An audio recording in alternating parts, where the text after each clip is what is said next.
Yeah, well, no, now we're officially live, and I'm just finishing. I'm finishing this shit real quick. Just we already see we're actually on.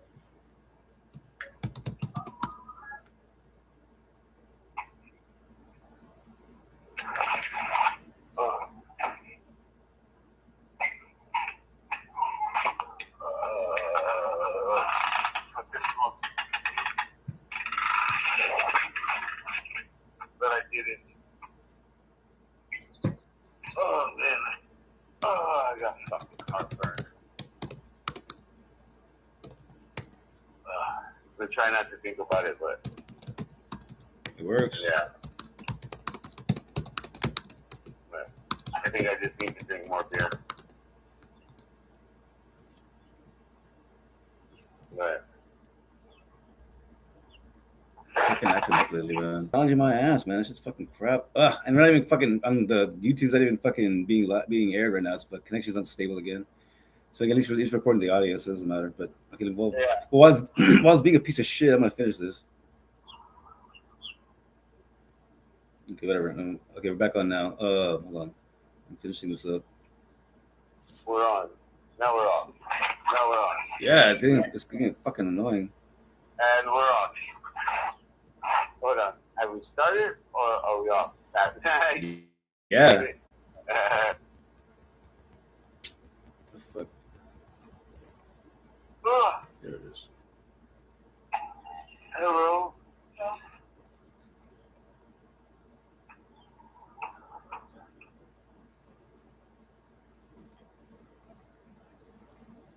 I was all fucking done, man. And the computer's going fuck up again. It's like, god damn it! Like everything, all I do is like, okay, just press send and we're done. And then nope, never mind. It's like son of a bitch. Right.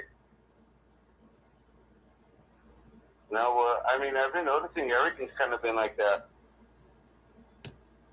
Come on, man. Like everything I'm doing right now, I'm just trying to copy and paste something. I can't even do that right now. Like I'm trying to copy, like staring at my screen. Okay, let me know when you're ready, and I'll continue. Yeah, like I'm telling you, man, the machines are taking over, bro. Yeah. A simple thing is copying and pasting a fucking sentence. Can't do that shit anymore. You're taking over. This is where it starts. Yeah. Cause check it out, cause my computer itself is working. I'm still recording everything, but my internet's was fucking up. Yeah. So what does that say? Hey, well, I found this thing. I need to finish it. It's on my email or whatever, and it's pretty much it's a job, and you're pretty much you're helping teach AI. I've seen that, yeah. Yeah, and yeah, it has one where it's just general. So like, I think pretty much you just conversate with it, and you like pass information back and forth.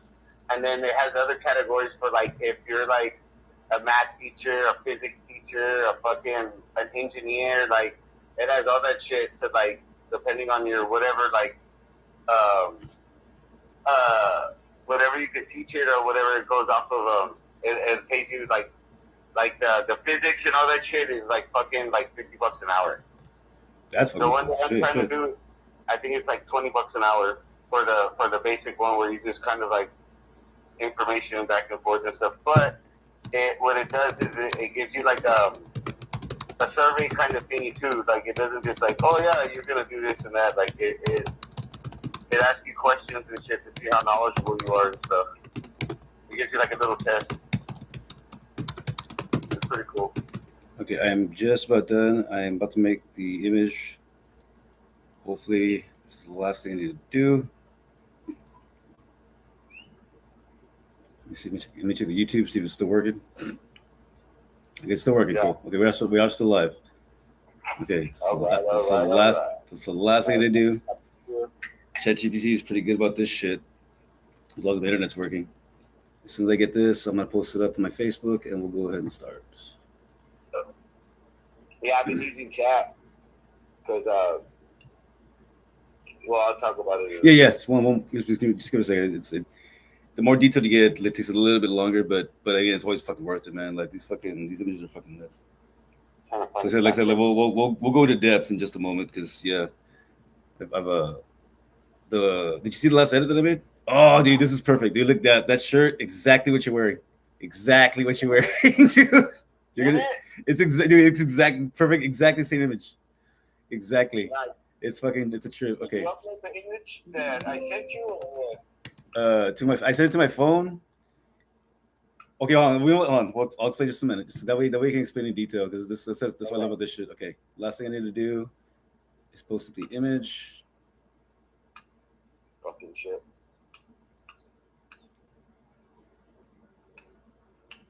Where are you? I have so many fucking files, man. I keep on fucking like. Every time I fucking I download a file from a different location, I send it to a different file because that's the last location it's sent to before. It's like, damn it, like just send it, and it's kind of like it's annoying, but at the same time, it's like, I mean, that's kind of cool because my computer's that sophisticated. It's just annoying that I have to remember that it does that to remember. Oh wait, make sure you go to the right file. Yeah. You know, it's like fuck. I remember. You're saving multiple shit to like, you know, you're having to save and save. It just goes to that file, but when you're having to save and send to different files, it kind of it could be a nuisance. Because I know my phone too, like the first time you say something, it'll ask you where you want to send it, and then after that, when you save it, it just sends it to that file. It doesn't even ask where you want to send it. Okay, post it on my Facebook. I'm gonna share it to the page, and then we'll go ahead and start. Of course, now you would start freezing up again, but that's bullshit because my YouTube's working. And my YouTube's working. There's no reason my Facebook shouldn't be working because the main thing, like, that's the easiest thing of all this shit that fucking still fucking works. Facebook always fucking works. All the fucking ads. Ooh, nice. So, that's kind of like convertible. Nice. Okay, turn this shit off. Turn this shit off so I don't need it anymore. Yeah, well, it looks like they're trying to bring back cruising on military and shit. Are they? Huh? Are they? Hello? Are they? Is it? Sorry. Oh. Yeah, it looks like they're trying to bring it back. They used to cruise on military on Sundays. They used to start about this time. You know, it would start off slow. And then shit, by fucking 10 o'clock, man, it was packed. All the businesses were closed, but the parking lots were all full of fucking cars and stuff. But there were too many fights, too much gang stuff, people getting killed. And the cops shut that shit down. But they're trying to bring it back, like right here by this spot where I chill. There's a little place, it's called Pika Pika. It's like an indoor flea market and shit. And at night, last Sunday, they were out there. The parking lot was full. People were just coming in fast, and then cops were fucking hauling ass. I was just standing there on the corner watching everything. People running and fucking cars fucking jumping curbs, and it was pretty cool. I'm listening to it. The damn thing didn't fucking load. It's like, dude, just fucking load the goddamn shit. It's like the last thing I'm trying to do. It's like the easiest thing of everything that I've done. It's the only thing that's not going through. Mm-hmm. So fucking frustrating.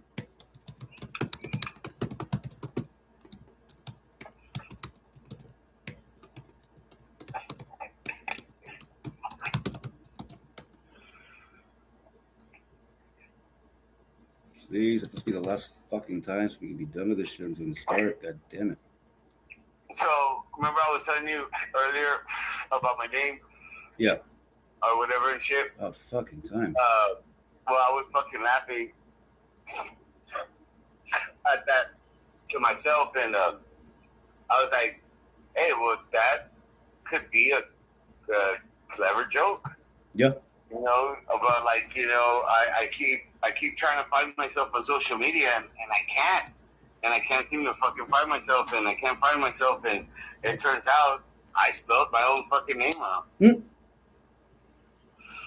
So that's why I can't even find myself, because I can't even spell my own damn name. Okay, we officially start now. I turned off all my windows. The only thing that's running right now is my voice recorder and the YouTube video. I turned everything off just to be safe. So I don't fuck. Just. Just nothing that'll slow my computer down. So okay, we are good. Okay, are you ready? Yeah. Okay, I'm just gonna intro it real quick. Do a quick cheap plug, and then I'll go and let you get started. We'll start with the Chat GPT, and then we'll go forward. Okay. All right. Again, one more time. You're only gonna see this on the YouTube video. You will not see this anything until right what I'm about to say right now. Good morning, good afternoon, good evening, depending on where you're listening. This is Don't Be So Sensitive with Joey Max Power. I'm Max Power here, my co-host. Joey, what's up, motherfuckers? So as you guys, we're going to dive right into this. Before we get officially started, guys, really quickly, I want to say give honorable mention to my good friend, our good friend, Kenny Ng, aka Alejandro Felipe. You have to be happen to be on our Facebooks. He was a guest on guest show on my show, Banana Stickers. I believe it was on Thursday evening. It was a very interesting conversation. We talked about a lot of things, about his background as being an EMT, and basically just his life in general over the course of this one, being an Asian American and being Asian American in America, surrounded by stupid people and assholes. Also, one more time, really quickly, as usual, I want everybody to check out our sister podcast, Don't Fear the Queer. My friend Liz and I have not been able to put together anything in a while. She's been very busy, but please check it out. We have a lot of episodes on there, and repeating. Banana Stickers is the podcast with my friend Kenny that we just did. He was the most recent guest. I think it's the second time he's been on that show. What Banana Stickers is, it's an opportunity for you, the audience member, to get on the mic, talk about anything you want to. It's free therapy. You can give yourself an A-list. You're not in video, only I am. You say whatever the fuck you want. Nothing's off the table. And the last thing is honorable mention to our first responders. You guys do a lot. I mean, our EMTs, our firefighters, our cops, you guys do a lot. You do not do enough for what you get paid for. For what you do on your jobs. And last but not least, thank you for our truck drivers, because we know that you are a big part of our demographic. We know that you listen to us to stay awake and you actually enjoy what we're talking about. So one more time, stay safe on the roads. Oh, okay. I think I got all that. Joey, how the fuck was that? I've been working on that for a minute now. That was pretty good. Is that all right? Yeah. I've been, like I said, I've been actually sitting down and like writing shits. I've been like rehearsing shits. Okay, I think I touched all my bases on that one. I think that was good. Whew, okay.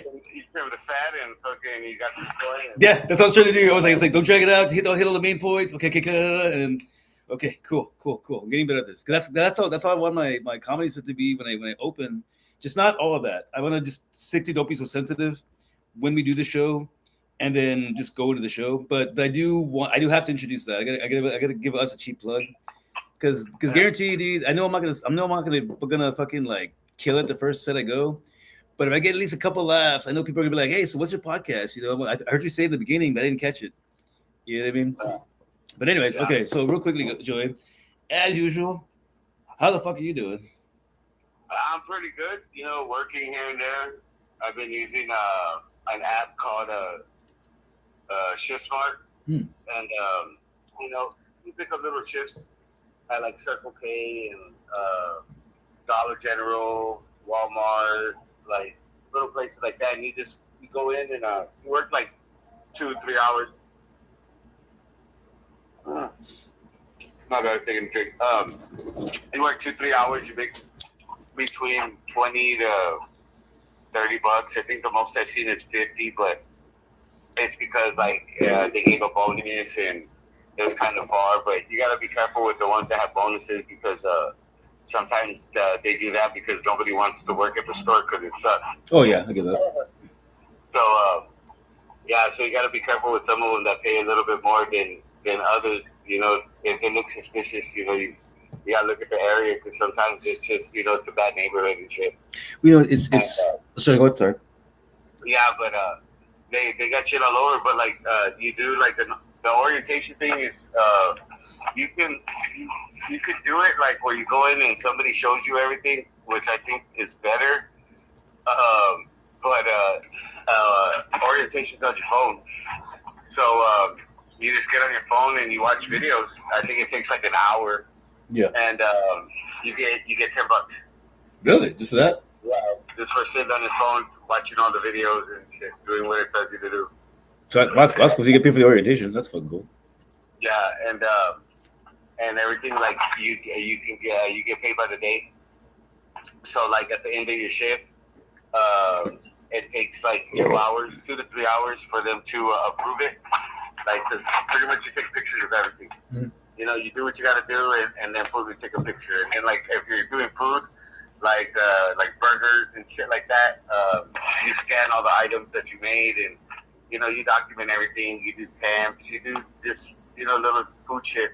Yeah. And then what is it? Yeah, you take pictures of everything, and then it has a little dot. Like if it's good, the dot will turn green, and you go to the next one, and you just make sure all the dots are green, and just try to do everything by the end of the shift. And like the last 2 shifts, like I kind of don't know what the fuck I'm doing. Yeah. So and plus I'm not familiar with the store, so I'm trying to find shit and stuff like that. And there's a few things I didn't finish or I didn't do, but I still got paid for the whole shift and stuff, because it does say like if you don't finish things, you might not get the full pay and shit. Yeah.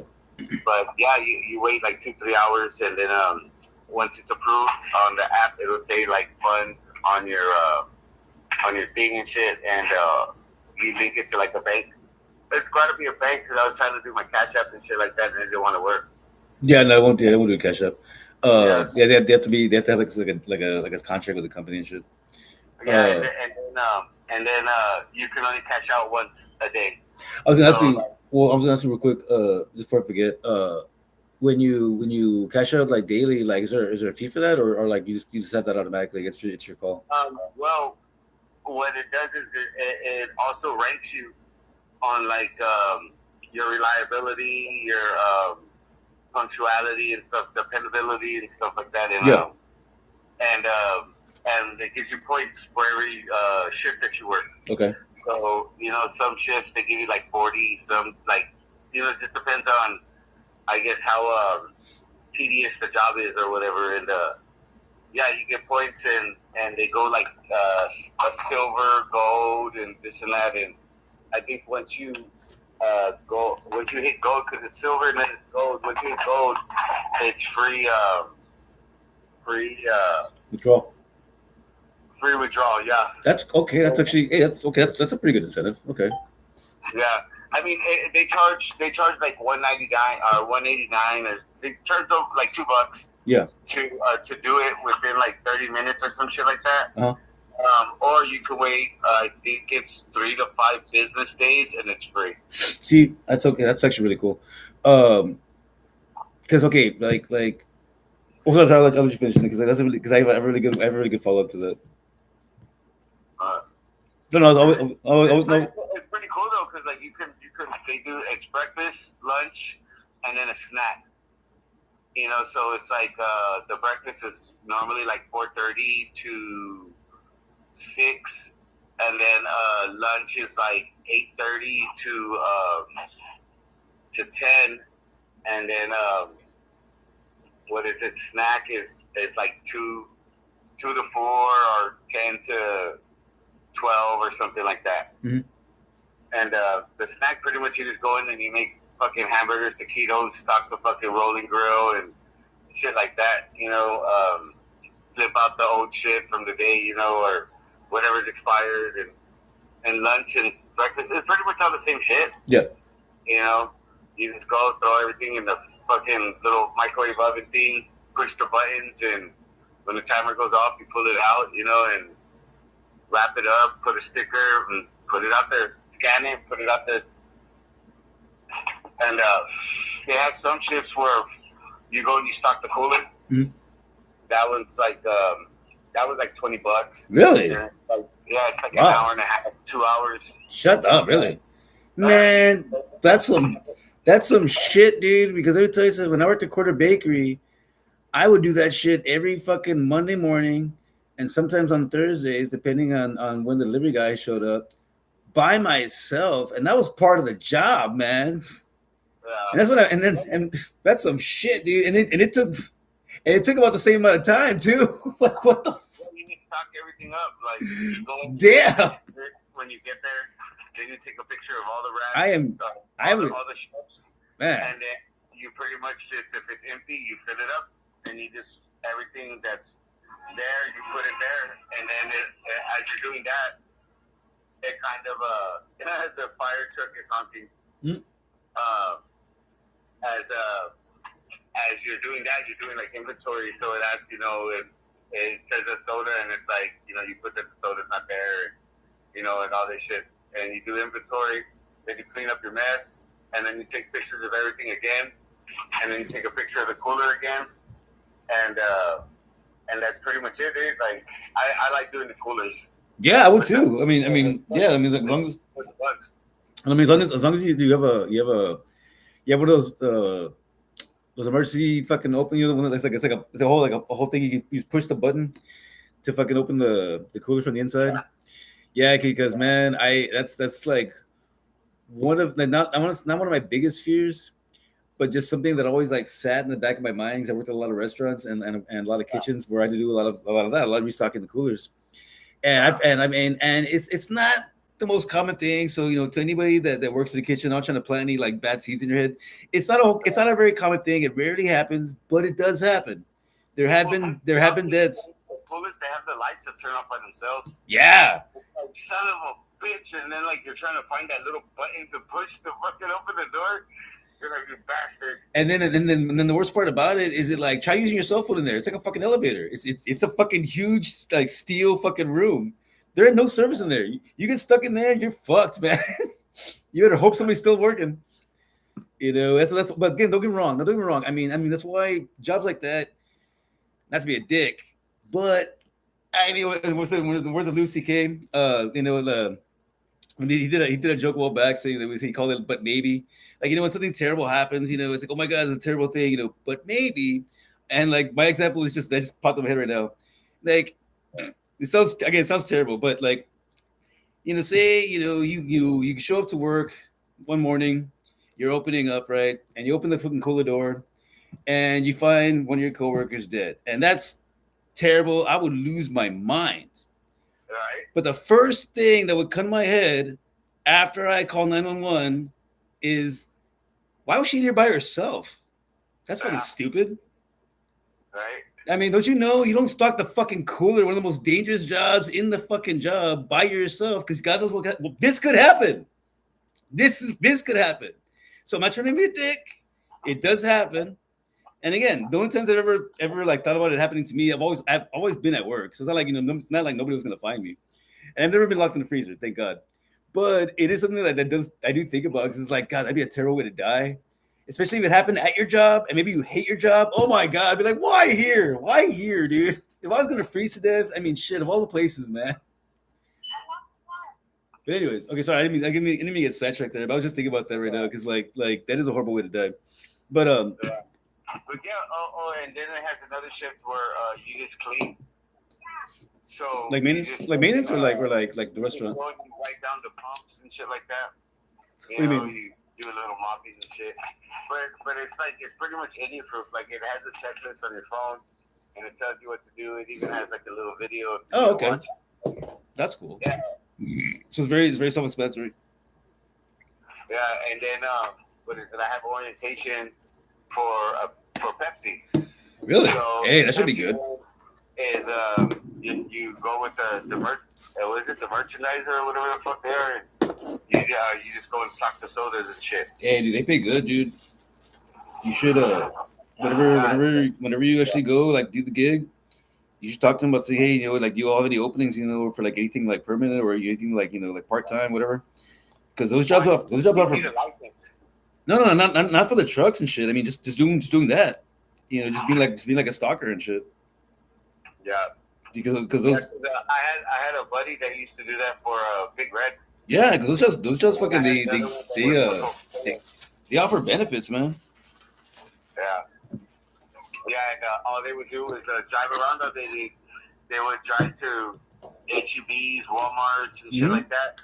Just go, fucking look at what they need, go to the back, grab the pallet, and just stock all the shit up, and then fucking set up displays, and then that's it. And then go to the next one, and next one they just whatever. They don't even like all you're doing is moving it from here to there, you know. Yeah, and I'm saying like a lot of times you don't need the CDL for that. Sometimes they use the smaller trucks. You just a regular license. Yeah, well, they used to drive. We used to call it the Huevos. Yeah, there you go. Yeah, we had like 3 friends that all worked at Big Red. There you go. And they all drove Geo Metros. I remember. Oh my god! I didn't have a Geo Metro. I had a Geo Prism. Oh, the Huevo Squad. I remember those. I remember those fucking cars. Jesus And Christ. all these little fucking little Huevos parked in the fucking. Were they actually white? Mm-hmm. Oh my god, they were. Yeah, they were white. Some of them that were right on the side. That's fucking awesome. All white. That's fucking great. And they were standard, so these fuckers used to fucking rag the shit. Oh, out they of them. yeah.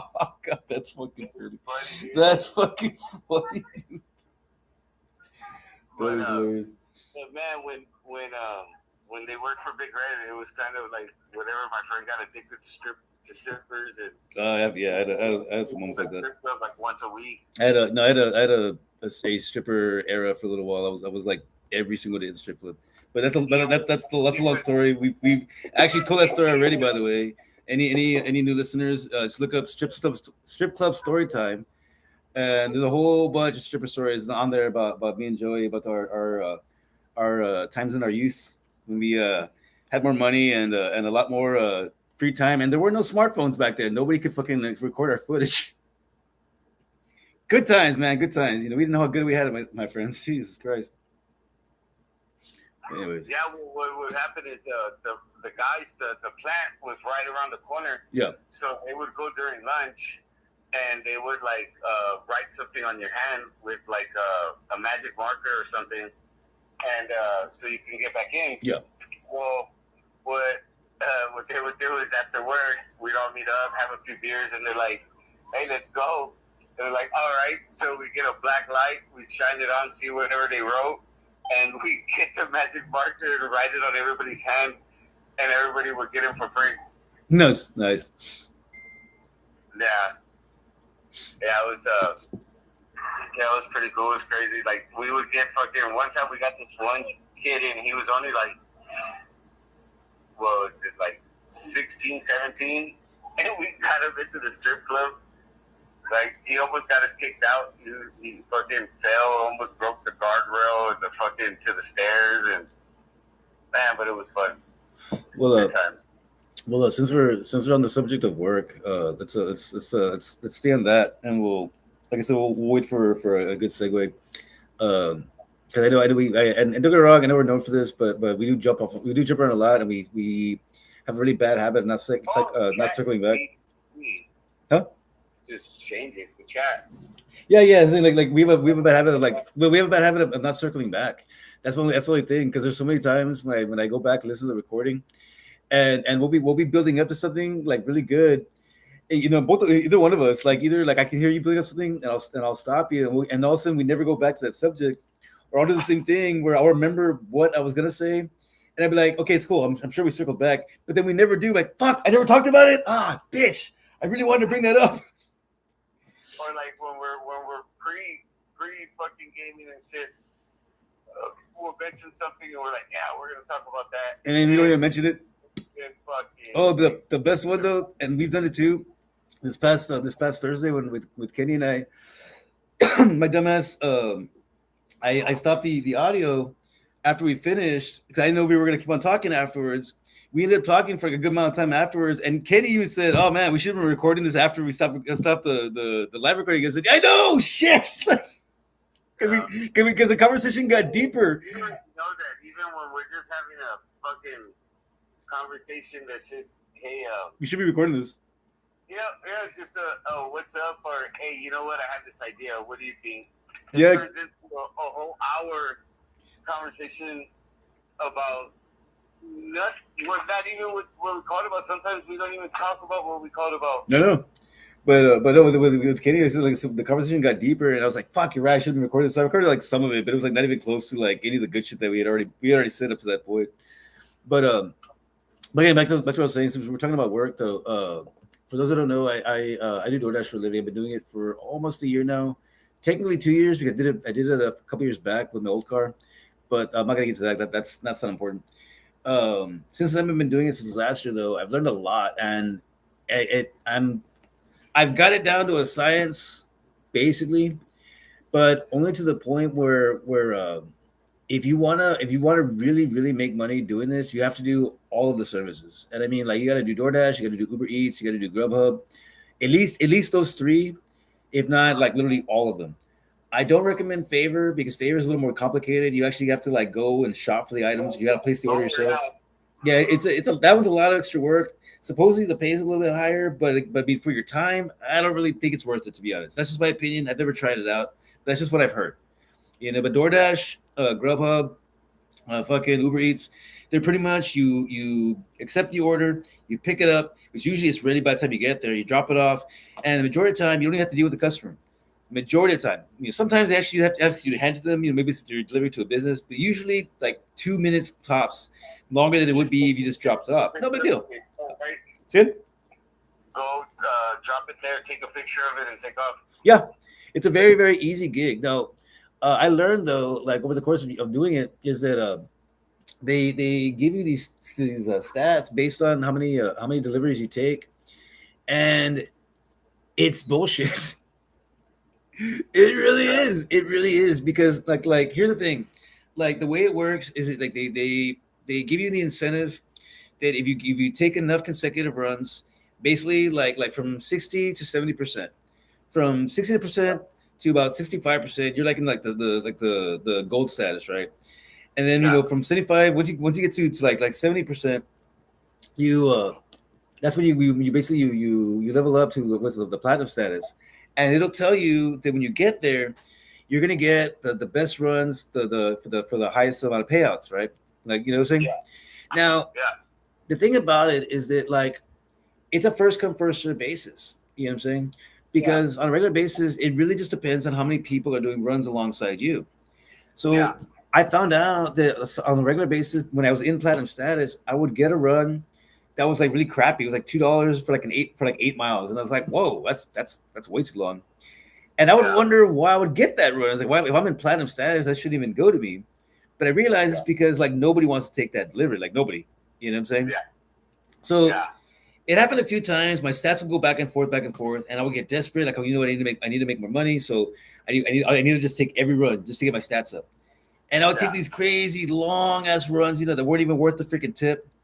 And I thought to myself, man, is this even worth it? Like the time, the gas money. So then this is where it gets crazy. Do you remember the movie The Wolf of Wall Street? Yeah. And that was a rhetorical question because, well, for you technically, because I already know the answer to that question because you were actually the one you were the one that sold to me. I hadn't seen it yet. Yeah. We talked about it in the podcast, and you're the one that said, "Oh my God, you haven't seen it." I was like, "No," I said, "Dude, you need to see it." It's a good movie. It is. I watched it that day, and I was like, "Why the fuck have I not seen this movie yet?" It's like this is a great fucking movie. For those that haven't seen it, I highly recommend it. I'm not gonna go into the details of it. I don't want to ruin the plot, but if you, the general gist of it it's obvious. It's about a guy on Wall Street, up and coming, and it's played by Leonardo DiCaprio, and his boss is played by Matthew McConaughey, who's a veteran, in the business. And there's a scene. This is what it felt like. I met this guy at Chick-fil-A. I was picking up an order, and this guy has this crazy energy, like Matthew McConaughey's character. Like, the only difference is he wasn't like sweating profusely. Like he was just like all up in my face too, and I'm like calm as can be, dude. I'm just like, yeah, I feel you, man. Oh yeah, I got you, man. Dude. I know, bro. Yeah, dude, I know, dude. I know what you're talking about. I know exactly what you're talking about. It sounds like I'm exaggerating, but I'm not. That's literally all I said. You know why? Because this is what you're saying. Hey, man, how's it been? That's been all right. Yeah, man. Yeah, it's been good for me too. Yeah. Say, hey, did you make your money out there? Yeah, it's good. Yeah, me too, man. Yeah, you know what? Hey, but you know, right? You're supposed to take every run, dude. I know, bro. Okay, but you know that, right? I mean, because sometimes you take every run and you're driving for free. Yeah, I know what you mean. Yeah, you're driving for free, bro. Because you drive all this way, and so your time and your money and time it takes for you to wait to get the order. Yeah, bro, I totally get you. He goes, yeah, you get it. Yeah, and then look at my stats. Look at my numbers. He showed me his numbers. Now this is where it gets impressive. Last week, $1,200. And this is not last week, like right now. This is like last week when the week that I met him. He was at $1,200. He was at $1,000, $1,026. That was his actual amount that he had made, because he has that one app that like funnels all three of the apps into like one account. It connects all of them. Yeah. So he showed me the app, and I was like, "Shut the fuck up!" I was like, "What the hell?" But But here's the crazy thing. But I forgot about this part. This is the most important part. At the very beginning of the conversation, he says, "You know how many runs I turn down a day?" And I said, "How many?" About 30 to 40. And I was like, "Are you serious? Like you get that many pickups, that many offers a day to be turned down that many a day?" And he goes, "Oh yeah." He's only sometimes I only take about. I've had days I've only taken about 10% of my runs. And I was like, "Are you serious?" And he goes, "Yeah." But I got 100. I got 100 offers that day. So you took 10 out of 100. Yup. And I still walked away with $50. I'm like, all right, I'm listening.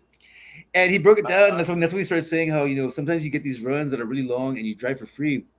And then he started talking about the stats. Yeah, they offer you gold status, platinum status, saying that you're gonna get better runs, but you still get those runs that suck. You know what I'm saying? Yeah. So here's what you do: is just don't take them, just turn them down.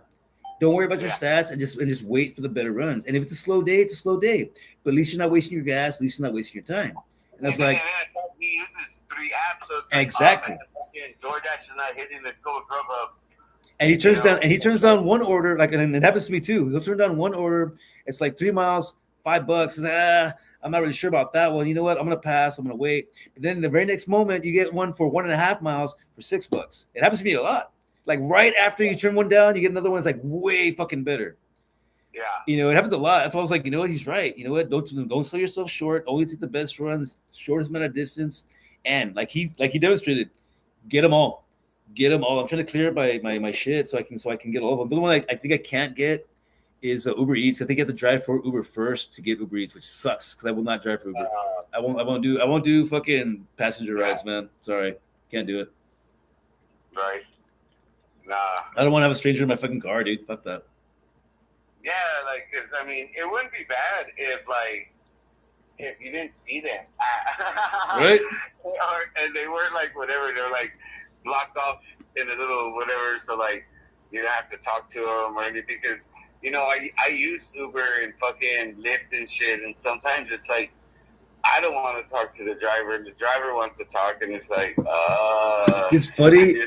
Take me over here to pick up my drugs, dude. That is so. Okay. This is amazing to me. I think that's why the chemistry between you and I is actually so good, because we're so much alike in a lot of ways. But then things where I would think that we would be alike, nope.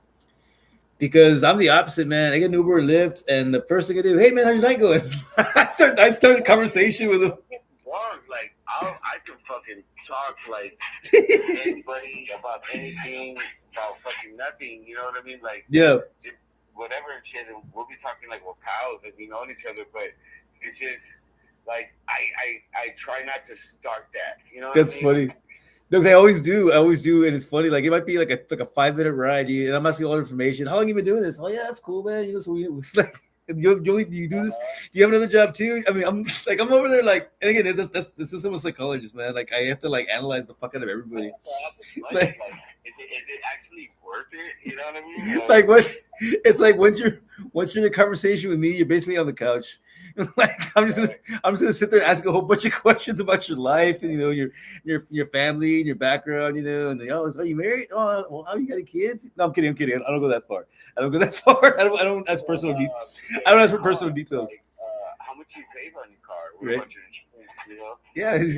Did you? A moment, it was before COVID, that I don't know if it was Lyft or it was Uber, but they were like fucking giving people cars. Yeah, they were. I think they still are actually. Pretty much, you have the car and you just have a quota, and as long as you hit your quota by the day, the car is fucking pretty much paid for, and then the money after that, that's all pocket.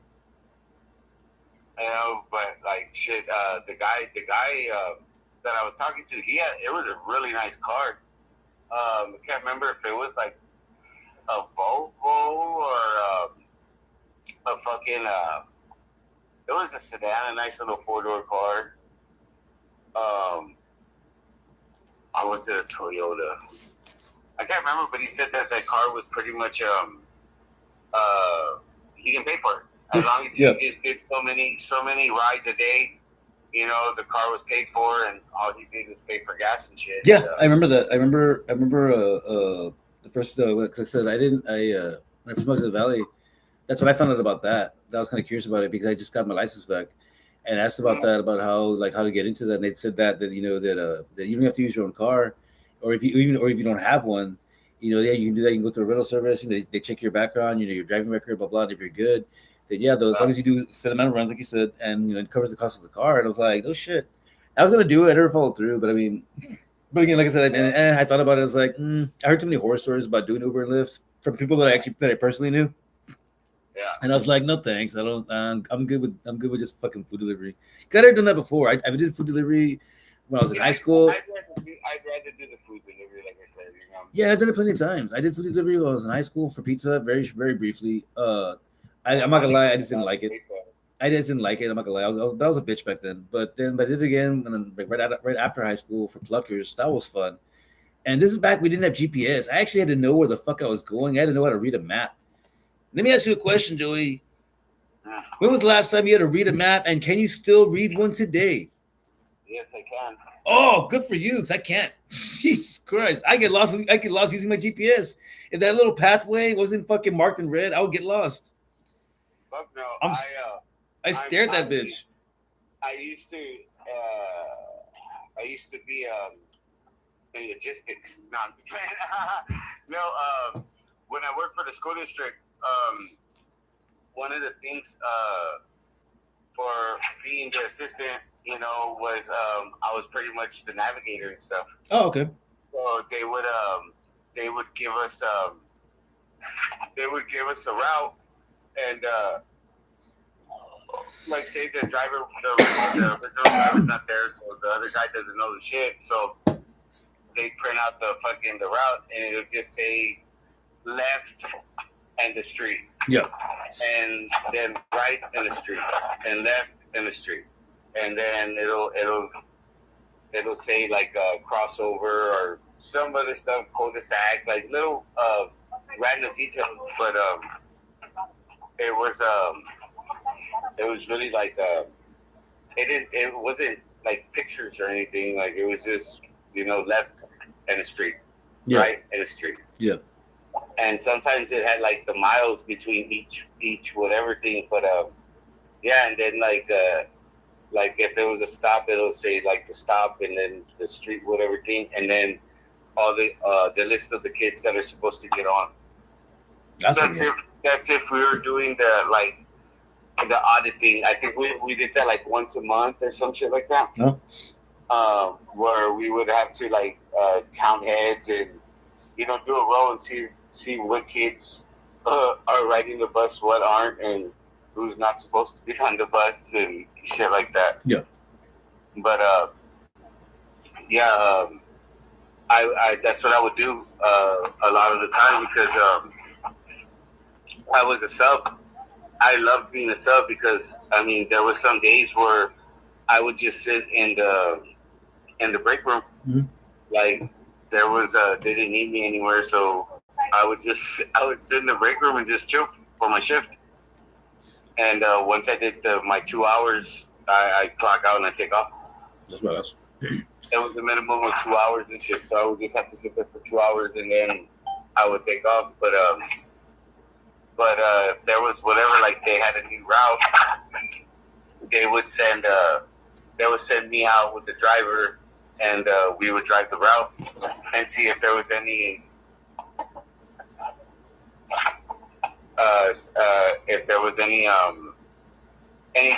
like fucking construction or any problems with the route. Like sometimes it'll say a left here and you can't even go left. There's not even a left.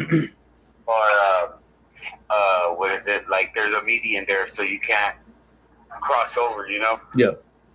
And so yeah, that was kind of one of my jobs, was to go around and just drive and make sure everything was good, and then at that figure out how we're gonna fix the problem. Yeah. We had a router, but they don't know what's going on. They just go off of the computer, the GPS or the whatever thing. They would just make the routes printed out and here. We're like, how do you know this and that? And they're like, well, it's the thing printed it out for me. It was great. Like that's just the computer did it, and it's like, all right, so yeah, go out and fix it, figure out what to do, and it's like, all right, well, we had to come up here to turn around, but we have another 2 stops. How about instead of trying to cut here and loop that way, how about we just fucking go over there, hit those 2 stops first, and then hit this one last? And it's like, oh, okay. And, you know, I would write down the notes and this and that and give it to the router, and the router would fix the route and stuff. Yeah. And yeah, pretty much it was telling people where to go and shit like that. Like, there's a few neighborhoods where I still like remember every name of the street, and you know, like how many streets are on that neighborhood, and you know, like, yeah, it was fun. I miss doing this shit. Like, and because of that, like I can read the map pretty good too. Like, well, like that's actually why I bring that up. Let me just this thought, and then we'll slowly, not right away, because I do want to continue talking about this. I do want to transition to something else, but like I'm glad you brought that up about like work wise, and you were basically just driving around, because that's actually like why I bring it up, because like doing this gig, this is why I gotta fix all my shit, so I can at least send out to at least one more of the apps, or maybe 2. Because remember, I was set up for a minute, because Grubhub is harder to get into, because they put you on a waiting list. And I actually got approved on that one, but it was after my car was already like, not usable for that, and I'd already found a regular job. So I never followed through with it. I should have, if I know this was gonna happen again. I should have. That way, at least I still would have been on the list. I could have just put it on suspension or something, Yeah. Because now I'm back on the fucking waiting list again. It's like, God damn it. Yeah. But that is something I want to do. Like Homeboy did. Get like at least all 3 of those services, because and just do that full time, because that's what I've been doing, and it's worked. You know what I mean? Like there's no stress. You don't want to deal with stupid people. All I do is just drive around, listen to music all day. And the only time I do deal with people is it's usually the employees that are usually very cordial. They're in and out, and they don't really have to talk to you. They're usually just passing the order over if they have to. Or the customers, who are usually very happy, because guess what? They're getting their food. Whoever gets mad or unhappy when they're getting their food? You know what I'm saying? He's like, fuck yeah, I'm fucking starving. Let's go. I've never seen a single I've never heard of a single delivery driver tell a story about how they showed up and said, man, were they pissed when they showed up with their pizza? Unless you're like super late, of course. But I mean, again, like you show up, got your pizza here, man, fucking hate pizza. God damn it. No, they're like, fuck yeah, let's go. Here's your tip, bitch. You know what I mean? Like no one's ever like mad to receive their food. They're excited. Especially if you're doing DoorDash, because if you're doing DoorDash, you're probably rich and you're probably always happy. Yeah. God, man. Okay, let's talk about that. It's a good transition. Because DoorDash, the one thing that I do love about DoorDash is like being able to see all of the sites, because it delivers all around. I've gone all the way to fucking Raymondville. If you live in the Rio Grande Valley, but I've really traveled all over the Rio Grande Valley at some point or another, especially when I first started doing it. And some of the areas that I go to, they're like just kind of like regular suburban houses, no big deal. Sometimes you go in these houses that are a little more like like a little lower budget, but sometimes, man, you get these gated neighborhoods, and it's like each fucking house is like it's like its own block. Oh shit! It's like a fucking it's like you were to get. Let me see, what's a good comparison? Okay, like say like the size of like a Chili's. Okay, each house like the size of a Chili's, but they're all like 2 to 3 stories. You know what I'm saying? And then like that's when I see something, I'm like, that is one house. How many people live in there, dude? It's probably like maximum 4. You know what I mean? Right. But I always wondered, like, what do these people do? A house that has like 3 living rooms. Yeah, dude.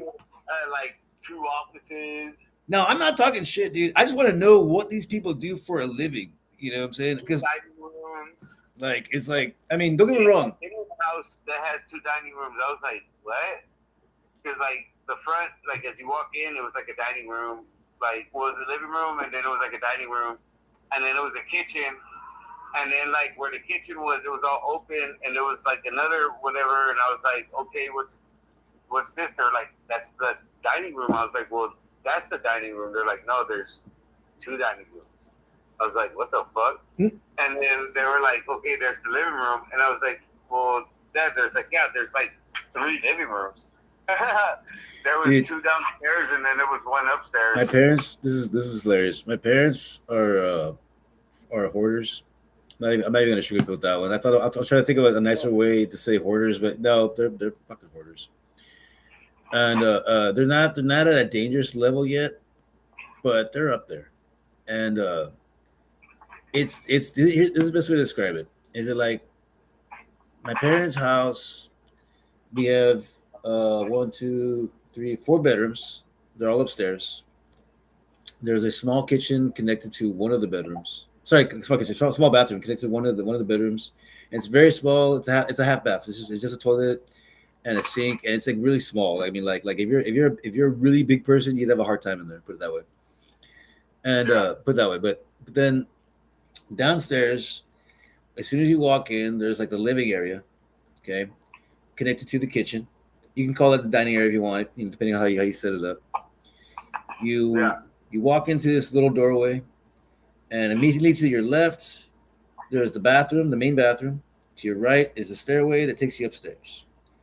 Now, in that room, it's a very big room that goes from right where you're at, which is basically like about 1/4 of the house, all the way to the very end of the house. Like the next wall is like that's the edge of the house, right? Now, it's a lot of space. That used to be my dad's office, still is, but now it's like a huge storage space full of just junk and fucking crap. I mean, like clothes and fucking like souvenirs and just shit. Yeah. You gotta like you need like there's like a pathway that leads to my dad's actual space, and he actually has like a divider. His office is like a fraction of the actual space of that actual room. It's fucking terrible.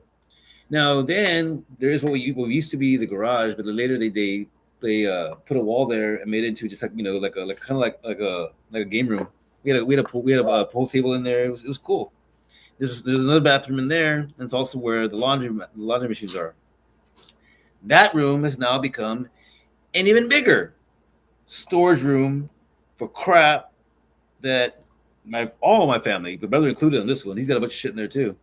I've collected over the decades. And when I moved back to the valley, I literally put all of my shit into one huge army bag, and the rest of it was in a couple of trash bags and my backpack, and that was it. We hauled the entire thing in one load. That was including my bike too. Yeah. Whole thing, one load. And matter of fact, and that's because my mom drives an SUV. There was nothing in the back seat besides me and my cat. Yeah. That's how much stuff that I have, or had at least. Even right now, it would probably be not much more. Not much more. I mean, I got a bunch of Legos, but that would be one big trash bag. Yeah. Oh shit. My point is though, is it like, why do you need all of that space if you're not going to utilize it? You know what I'm saying? Like it's nice. Don't go wrong. These houses are gorgeous. I imagine these things are pristine. You walk in there and everything is spotless. But besides just showing off, I mean, do you really need it? I mean, like how much did you have to work your ass off to afford a beautiful home like that? And again, whatever that number is doesn't matter. But the ultimate question that I've always asked my entire life, ever since I was 7, when my grandmother passed away, is, well, Joey, can you guess? Huh? Can you guess the one question I always ask? What? Come on, guess. The one question I always ask when I look at somebody doing something. Why? Yes. What Why? Why did you do that? What? What drove you to do that? I heard you're breaking up. Sorry about that. I said, what drove you to do that?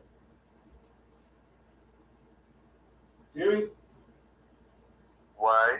Yes. Do you need all that shit? What? That's Sorry, I'm paying. Give me a second.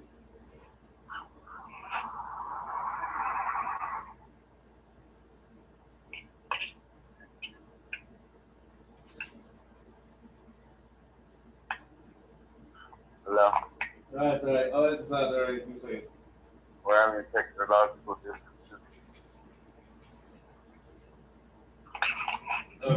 Oh shit! Don't worry, I will edit that out. I had to pee really bad. Okay. Okay, hold on. And we're back. Okay, sorry about that. I had to pee really quickly. So again, if you're watching this YouTube video, you saw me get up and go to the bathroom just a minute ago.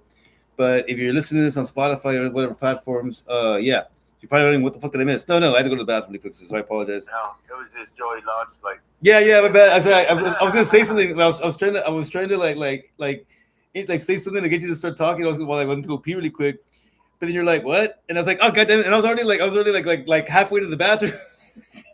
Yeah. So I was like, shit. No, I can't turn around.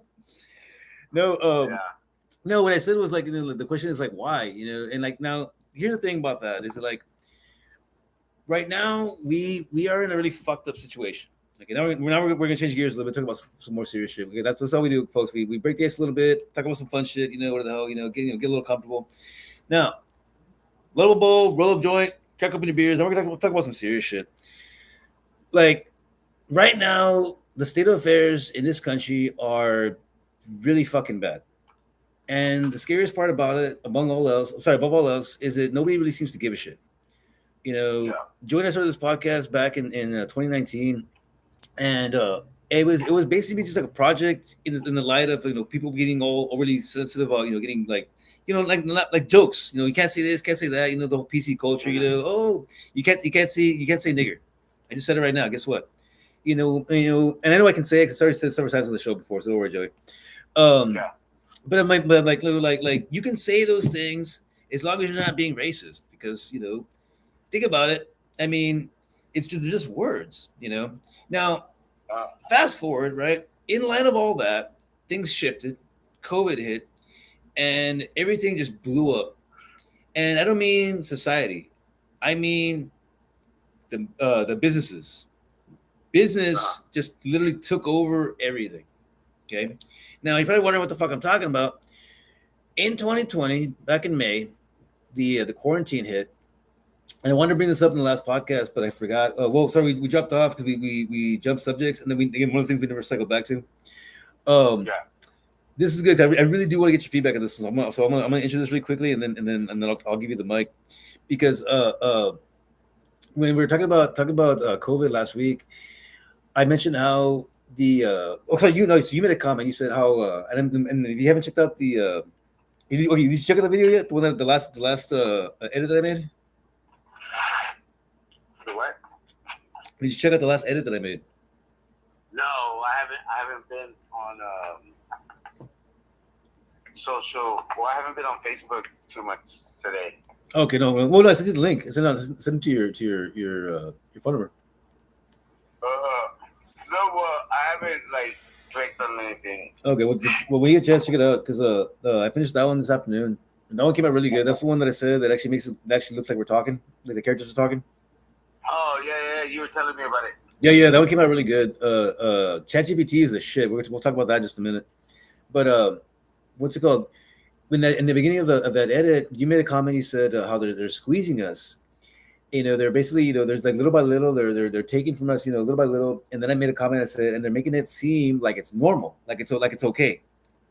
And that's what I want. And then I made a comment. I said, the thing is though, is it like they're testing us to see how far they can take it. What we'll do, because then you made the comment about the strike. He said, because in the episode before that, we had talked about how, like if everybody were to just stop buying shit, stop buying shit, stop spending money on shit they don't need, our government would lose their mind, because the majority of things people spend their money on is crap. It's things that you don't even fucking need. Going out to eat, going out to the movies, fucking buying, fancy clothes, buying nice things. Now, I'm not saying that you shouldn't have nice things. I'm not saying that at all. But I'm just saying, all things in moderation. You know what I'm saying? All things in moderation, don't indulge. That's what my friend Danny used to say. My friend Danny said back in the day when I was really hardcore into working out, like staying healthy and staying in shape. I had a lot of fucking health issues, and not physically. I mean mentally. And I was really hardcore about my weight. And my friend Danny would always tell me, dude, it's okay to indulge, just don't overdo it. And that's what people need to understand is moderation. That's what I would tell like the wife when she would like whatever and stuff, and the doctor would tell her this and tell her that she couldn't do this, she had to start doing that and whatever, and she didn't like it, she whatever, and I would tell her moderation. Yep. I was like, you're not supposed to eat fucking tacos or something, cut back on the no more tacos. It's like, just instead of eating fucking 2 tacos, eat 1 taco. Yeah. Or instead of fucking eating the tortilla, just eat the inside of the taco. Yeah. You know what I mean? Or, just, moderate, cut back little by little, and before you know it, it's just, you're not even gonna, whatever. And then same thing with having to do something, it's like, shit, I don't want to have to walk a mile. Well, then just walk a little bit. And then, later you'll walk a little more. And then as you feel it, you start building yourself up, and moderation, and then damn, or you're doing that mile in 20 minutes or less, Absolutely right. It used to take me like 45 minutes or something to do a mile. Yeah. Or an hour to do a mile, and then I got it down to like 20 minutes. Yeah. Actually, yeah. That's actually how long it should take you. About 20 minutes. Yeah. Because when I was going to the gym, I had a membership at Gold's. I had a routine. I would go every day, and I would go in. I would hit the sauna for like, what is it, like 30, 45 minutes, like start sweating and shit. And then I would go and then I would do a mile on the treadmill or whatever. And then I would go and like do random weight shit. Mm-hmm. And then I would do that for like an hour, 2 hours. And then I would go and do another mile. And then I would go sit in the sauna for like another 45 minutes, an hour. Yeah. And then I would go take a shower, whatever, and I would take off. Well, and I would do that shit every day. Well, I wasn't working, so I was like, well, shit, if I'm not working, might as well fucking get in shape and utilize this goddamn fucking membership and shit. Yeah. And I did not lose any fucking weight. Well, real quick, before we get sidetracked, but back to what you were saying though, like moderation, like, I mean, and go wrong, that still counts, like going out to eat, or buying, because okay, it's usually the majority of the time when it comes to overindulging, it's usually going out to eat, and the majority of us, we go to eat, and the excuse is because it's just easier, it's faster. You know what I'm saying? And I'm not saying that's not always true. But here's the thing: it's only true about half the time. It really is. Because you really think about if you really, and okay, let's again. Like I said, we're talking about some serious shit. Here's one thing that I can't stand: is when people say, "I don't have time to do this." You always have way more time to do everything you need to do in a day than you tell yourself you do. You're just being lazy. And I know this because we spend way more time doing absolutely nothing than we should do doing what we're supposed to be doing. And I know this because before we had smartphones, we were always on the go, always fucking busy. When was the last time? And again, I mean people in our demographic, you in your 30s and 40s. Do you remember growing up, in the 90s and the early 2000s? When you might have had a cell phone, but it didn't do anything besides make phone calls. Maybe you had a text plan, maybe, but even then, it wasn't very good. Maybe you had a camera or what is it? You had a game on it or something? Yeah. Like, that would be shit. But besides being able to make a phone call, which that was cool enough, that's all it could do. So whenever, so we didn't. If the texting, they would charge you like 10 cents a fucking text. Yeah, I remember that shit. When it first started, or first whatever, I sent a couple of texts to a friend one time because I had the emergency phone when I went out. Yeah. And I was like, I'll just send a text, well, fucking, it was 25 cents a fucking text. Mm-hmm.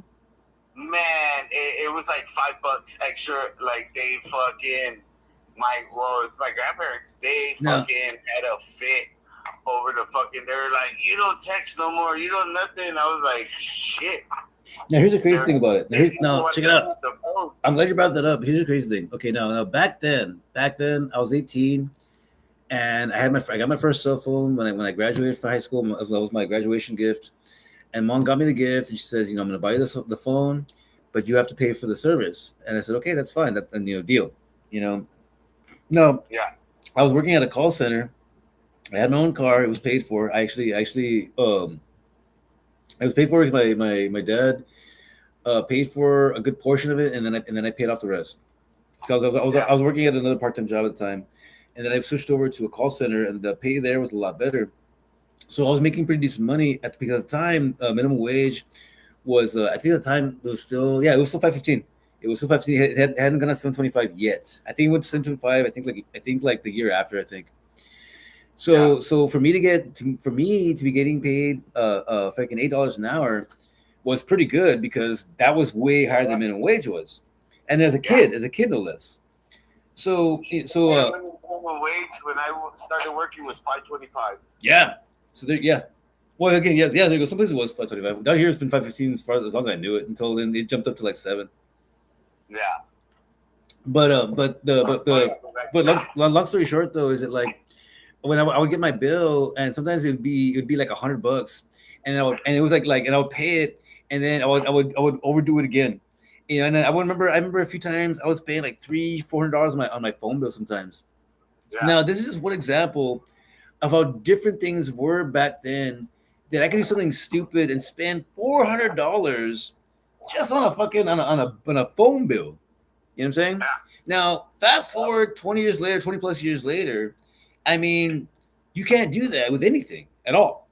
It doesn't matter how important it is, unless your car breaks down. And even then, you're like, fuck, I can't afford this. You see what I'm saying? The point I'm trying to make, though, is that look how easy things were for a kid right out of high school with no real job experience besides bussing tables and waiting tables. I was a server, but I hadn't fully gotten into full full service yet. I only did a couple of serving gigs there, and I sucked at it. I wasn't fully into it yet. And it was later that year that I got into bartending too. So everything happened. All this happened before I made my transition into like real adulthood, and that's when I fucking went on my adventure. The point though is it like things were taste and shit. Like back then, it was like you were satisfied with a certain whatever. You know what I'm saying? No, don't. And it's like now that you got older, your taste is different, and you see things differently. So it's like, now check it out, and I'm glad you said that. And then we'll just one more thing because then this is why I want your opinion. Now check it out. Now we go all the way back to that. Like I said, back to 20 years ago, 20 plus years ago. Yeah. And like you said, like I had enough time to go through all that, right? And I look back 20 plus years ago, right before smart tech really hit, because 2001 was when I was working that job. That's when fucking 9/11 hit. And that's when everything changed. And I'm not talking about, America and society. I'm talking about technology. That's when everything really fucking changed. When our government said, now is the time to push the button and fucking open the floodgates, because now everybody's going to be losing their minds. No one's going to be thinking about anything that we're doing right now. Everybody's going to be so focused on this horrible tragedy that absolutely nobody, even people overseas that are not affiliated with the government, are going to be looking on the news, looking and saying, what the fuck happened over there? That sounds terrible. Holy shit. And you know what? They were right. In that moment, that's when our government took that first plunge into letting technology really, really take over. And then they've been utilizing the fuck out of that to fuck us over way harder than they ever were before. That's when everything changed. And I know this because up to that point, my parents were doing just fine. And again, if you're our age, I'm pretty sure your parents were too. Then they might have struggled a little bit. Don't get me wrong. All our parents struggled, yes. But look at us now. Back in the day, again, 20 years ago, when we were their age, in the exact same time frame, some of you have kids too now. Look how different it was 20 years ago for your parents. Was it that hard? They struggled. Yeah, they struggled. But are you depressed? Sorry, were they depressed? Were they seeking therapy? Were they at the fucking bar 24/7 after work? No, they were being responsible. Most of them, anyway, if they were there. I mean, some of you had some absent dads, but God knows mom was always there, and so she still got up every single fucking day, came home and made fucking dinner, breakfast. Still got made sure you got to school every day. You know, the point is though, is as much as they struggled, did you ever see any of our parents ever really stress out the way our parents did? And if you had a shitty fucking relationship with your parents, I apologize for that. But the majority of people can at least can say they had friends that their family life was okay. Yeah, that makes sense. Their life was not as rough as ours is now. Yeah. With everything that we have now, with technology and smart tech, you can literally Google the fucking any fact you want to know. How is it that life is way harder now than it was 20 fucking years ago? That doesn't make any sense at all. Well, everything's more technical now, and then like with the fucking whole, I guess you could say like a PC kind of culture shit. Everybody's on eggshells, so a lot of stuff has changed, So it's just it's not that things are more difficult now. Everything's still the same. I'm sorry. I gotta pause really quick, and then I'll let you continue. But I have to ask you: did you just say HL? What? Did you say HL? Did I hear that right? No. Oh, okay. Okay, scared me there. I thought you were coining a phrase. I thought somebody like coined a phrase for like hard life, and I was like, dude, if that's a thing right now, I'm gonna be pissed. Like, because like, dude, no, fuck you, no, you can't make that. Don't fucking do it, because that's what we're talking about. It's like saying LOL. Yeah, like because they're normalizing. That's why I thought you said. I was like, do not say that. Did you not say that? Oh God, please. I hope I didn't just fucking start a fucking fire. God damn it. I swear to God, if we hear the words HL said by any kids, guess what? We said it first. Just so you know, it's on record right now. This is live. This is live. So yeah, if it comes up later on, we said it first.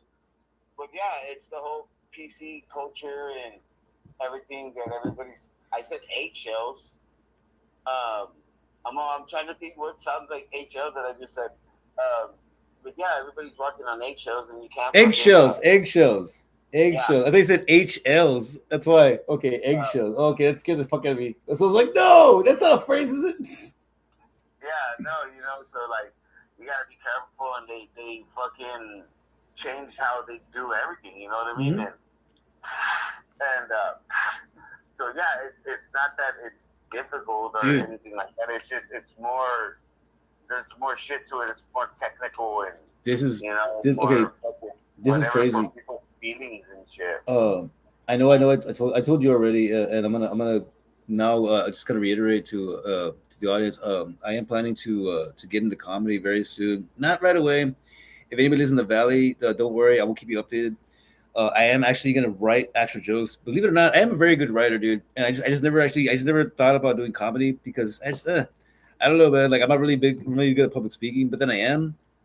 I just like I don't know. I never really thought I could actually like do comedy, but I worked at so many bars and people would ask me like, do you do comedy? I said, no, I never thought about doing that. You should. I just tell stories. Said, yeah, but you mean you're good at doing it? No.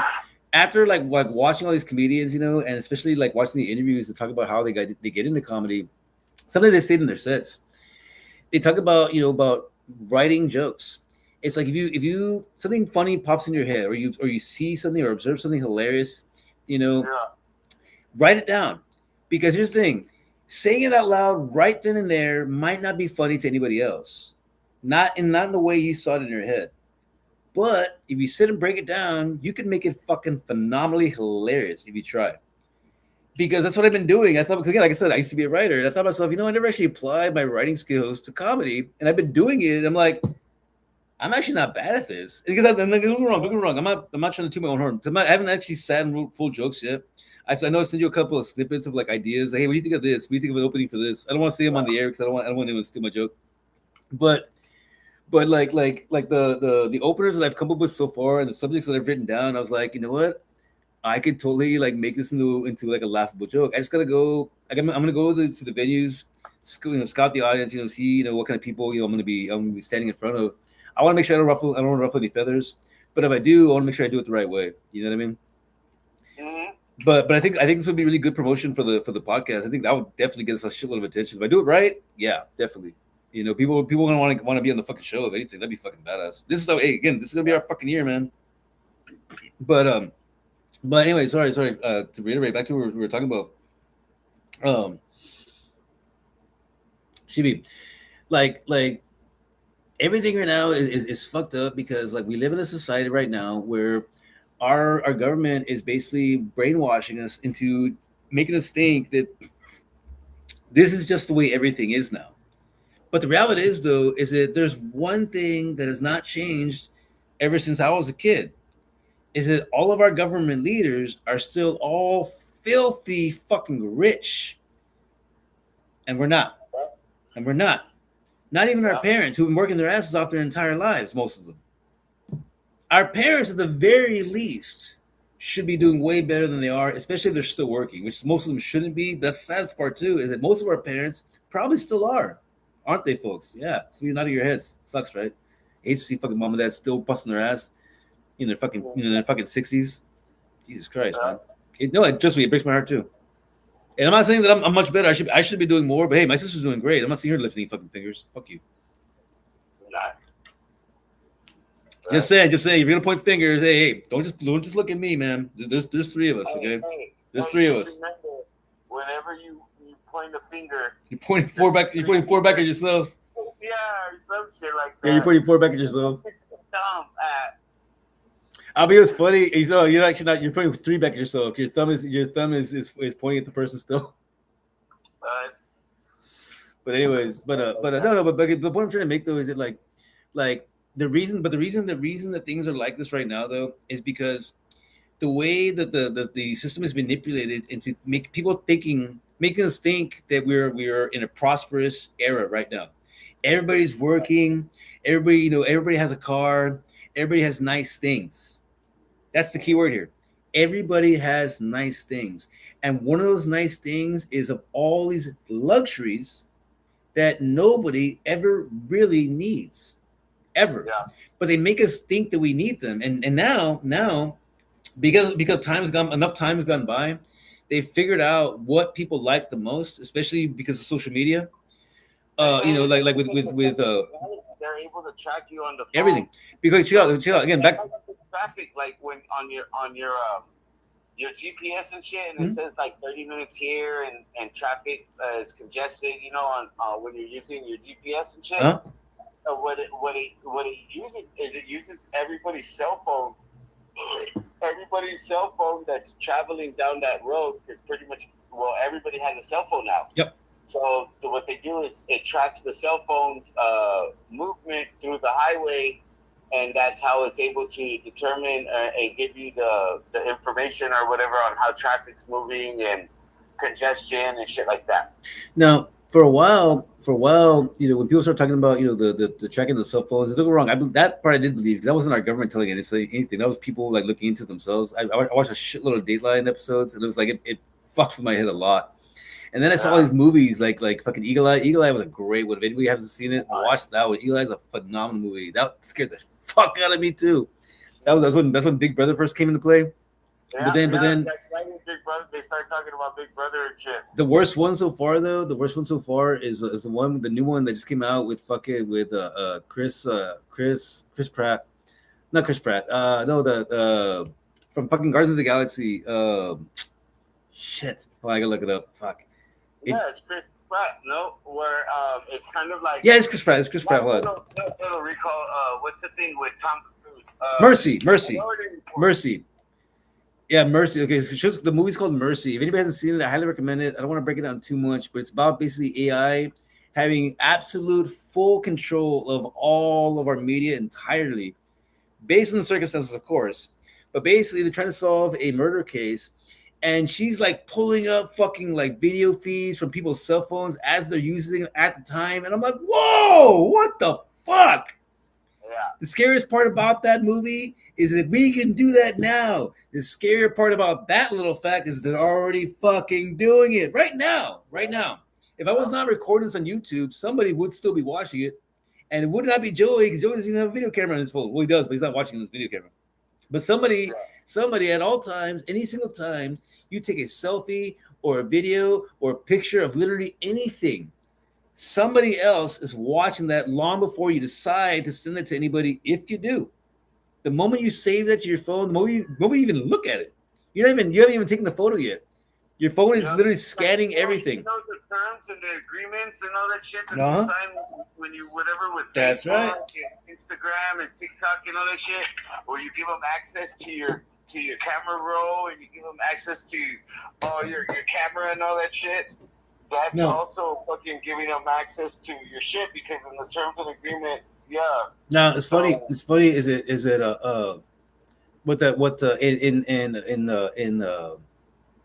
in legal terms, that is called a liability clause.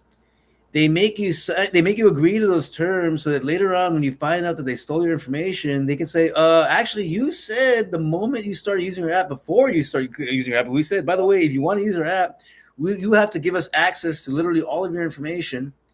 And after that, yes, you can use our app. That cool with you? Absolutely. Let's go. Now that's actually why I have all these fucking smartphones. I'm not gonna get this little side story, but this is just funny because that's why I hate that so many people use their smart tech to play video games and get on social media. Even though some people have made money with social media, but most of those people had money to begin with. They had shit to work with to begin with. But I mean, like people that have their smart tech and don't do shit with it. But worse so, the ones that get mad at other people for being on their smartphones that are not just on social media.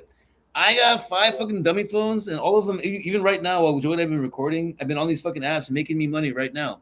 And the reason is because even though I know that they're still tracking my data, I have to fill out some surveys. I got to watch a shitload of ads. And then again, that's them tracking my information. But at least now I'm getting paid for it. Because reality is, they're going to do it anyway. Yeah. They're going to do it anyway. At least now I'm getting paid for it. Might as well. Fuck it. That's me. Yeah. That's me saying fuck you to the system. I think you're getting paid for them taking your data. Now, some people might say, oh my God, really? You're making money doing that? You can't be making much. You're absolutely right. It's not a lot of money at all. But I still have my job. This is not my source of income. This is a little side thing that I do when I'm sitting at home doing nothing. But last year alone, I pulled about, I want to say about a little over $300. I want to say about $320 to $325, give or take, $300. And I didn't start doing it until May, which was when April, May was when I was really struggling. When I'd already quit my job, my car broke down, and I wasn't working, so I needed to find some way to make money. But that's how much I pulled last year. Right now, from January to April, I've already pulled about $100. Well, remember, I'm the one that turned you on to yes, that. You did. Misplay. I started fucking with that shit when I lost my job because I was trying to make bus money and yeah. I mean, if you do it right, you can survive on that. It's enough to at least get through the day. Get your ass home. Like in the beginning, like the money it came quick and it was easy. No, but as you start playing it starts getting more and more difficult. No, think about that for a second. You know, like you have Ray, who sits at his house all fucking day long. For those who don't know who Ray is, Ray Soto, he's my best friend. He's also the biggest piece of shit. That's why I never disguise his name. I say exactly who the fuck he is because he says he's never gonna watch our podcast, even though he already has. Yeah. Ray, I'll get his backstory just a second. Sits at home all fucking day long on his computer, watching fucking videos and movies and TV shows online. Okay, that's all he does, all fucking day long. And drinks beer, a shitload of beer, and smokes pot. In the middle of that, he'll take a nap, and then goes right back to drinking and smoking weed. Yeah. Every single day, from morning to night, every single day. If you walk into his house and say, "Hey, man, have you seen the movie Mercy?" Yeah, I saw the day it came out. Oh, okay. Hey, man, the new Guardians of the Galaxy just came out. Yeah, I saw it this morning. Yeah, it came out at midnight on Disney because I have Disney. I'm like, cool. So, all right, like, clearly you have way too much free time. Right. Now, because this is what he uses his technology for, he gets mad when people go to his house and get on their phones. And I understand why he gets mad at that because a lot of people get mad at that because it's annoying because you see all these kids, especially on their phones, they're on social media looking up fucking, Instagram, and they're not looking anything up important. They're just looking up, pictures of people and friends and what the fuck. Like, living vicariously, they're a bunch of idiots. TikTok or Facebook or something. Yeah, just. You know, like like lately, I've had, I keep, we're just say I keep losing my phones. And I've gone through I think I'm on my 5th phone for the year. Yeah. And we're like in May. This shit. We're gonna be in May, so like it's pretty much a phone every fucking month. Mm-hmm. But like I go a lot without a phone. So like I'm in fucking what is it? I'm in the wild at. I'm out and stuff like at stores and shit, or like I go to Plasma and I do shit like that. But I'm out, and since I don't have my phone, like I watch everything, and I observe and shit, and it's just crazy to see how everybody is just looking at their phone. Yeah, like everybody is on their fucking phone. Like there's times where I'm in line somewhere, and I'm like, it's kind of quiet, like it's whatever, and I start looking around, and everybody in line is on their fucking phone. And it's funny you say that. Like I said, like places on their phone, and I'm like, God damn, like on the bus, everybody on the bus is just looking down. Yeah, like there's sometimes where I saw some, and I'm like, oh shit, did you see that? And then people are like, what? And it's like, and sometimes I feel a little crazy because, like, you see shit when you're not just looking down at that fucking screen. My way, like it annoyed the shit out of me for the longest time because he'd always get all annoyed when I'd be on my phone, and he'd just be like, "What are you doing on your phone?" I said, "None of your fucking business, man." I was so shit up. It was like, "None of your fucking business. Don't fucking worry about doing my phone," And really, it's the main reason is because he wants to be the center of attention at all times, and it's like I have no idea why and I already know he's a narcissist. I generally do think that some of the things that he does is contribute to his brain injury, but only so much. I think what it really did was just amplify the personality that he already was. It just made it worse because he already had those characteristics, but it wasn't that bad. It's just now he's like a dick like all the fucking time. And he's always an asshole. Yeah, it's weird. I'll get that in a second. But like what I was trying to say though is it like he gets mad about that, and sometimes I do explain to him. I said, dude, when I'm on my phone, I'm not on fucking social media, man. I'm fucking making money. I'm watching a whole bunch of stupid ads. I'm playing stupid games, but I'm still making money. I'm doing nothing while I'm doing something while I'm doing nothing. While I'm here hanging out with you, not doing runs, not making money, I'm still making money right here. So you can talk all the shit you want, but hey, I'm sorry, but free money is free money, dude. I mean, again, like I said, I saw a video talking about how our parents, did these crazy like backbreaking jobs, and they would come home at 5 and still had energy to get up and do stuff. But us today, most of our jobs don't require any real effort. But at the end of the day, we're tired and we just we fall into our beds, get on our cell phones, and you know what I mean. And then when we finally go to bed, we can't sleep. You know what I'm saying? And it's because again, back to what I said. It all started with the blow up of technology when everything fucking shifted. Was right then in the early 2000s when everything fucking shifted. Because nowadays it's like it's a fucking normal thing. Fast forward, we got COVID. COVID hits, and it was way worse because now, because of technology, because apps like fucking fucking Twitter and fucking Facebook. I know what I said, and fucking Instagram, and fucking now TikTok is the biggest one so far.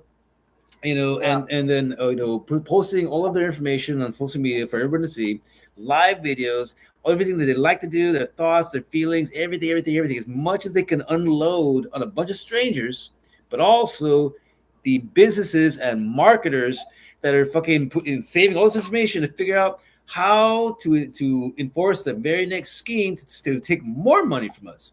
Here's what they did. They accepted all of that information that we gave them, One of the biggest ones was Pokemon Go and Atlas Earth.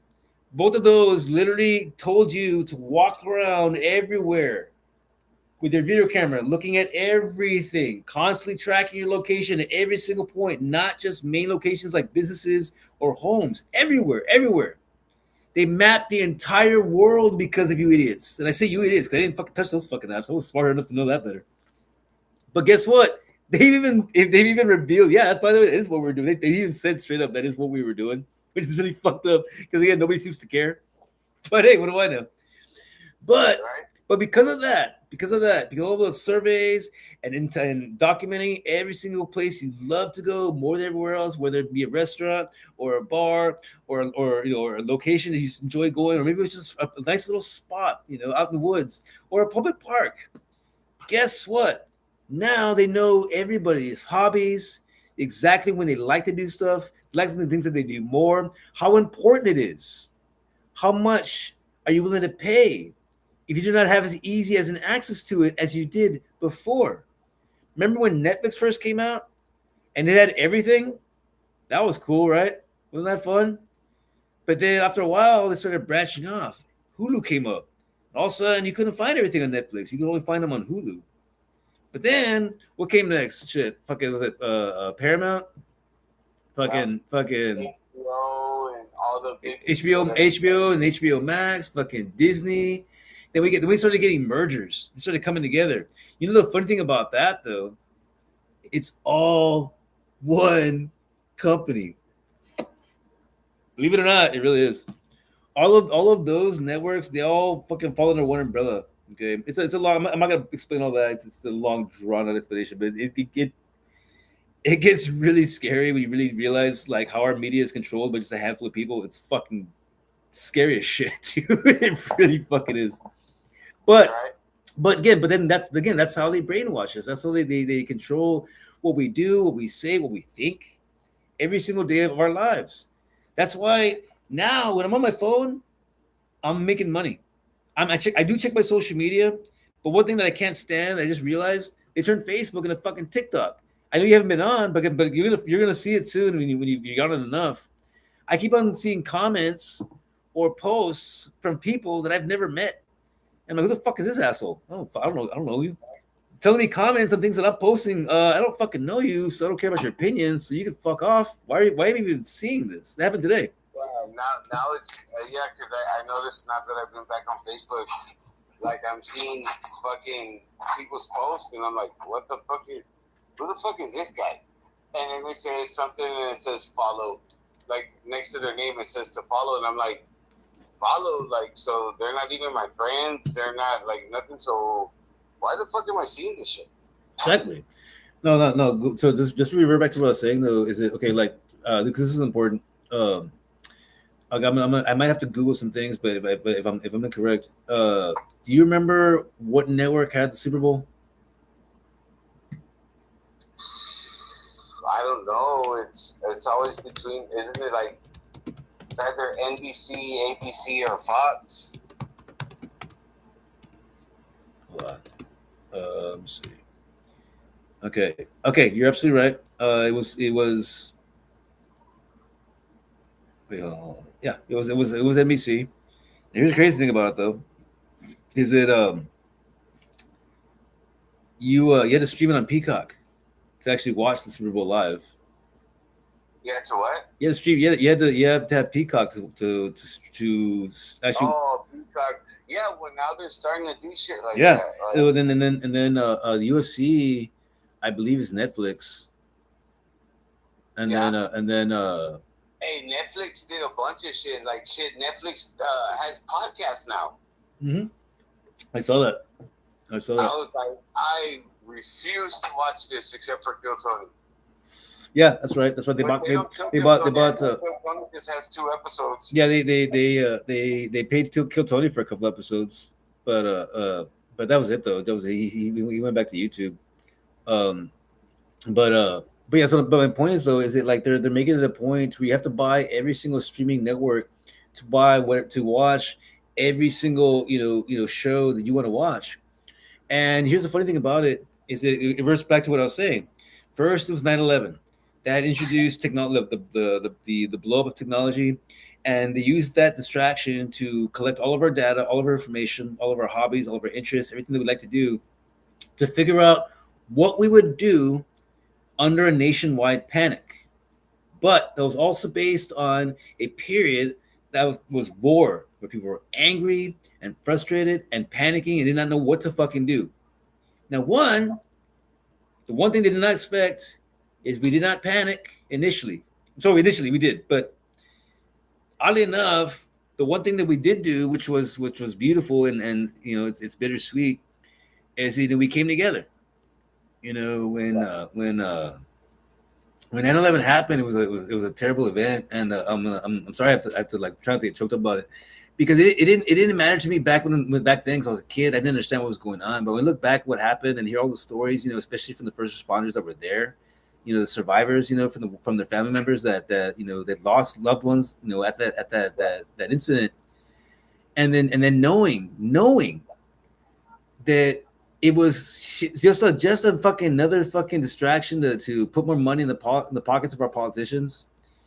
I mean, it breaks my heart to know that is how much our government cares about us, folks. That's just like noiseless. That was 20 years ago. 20 years ago.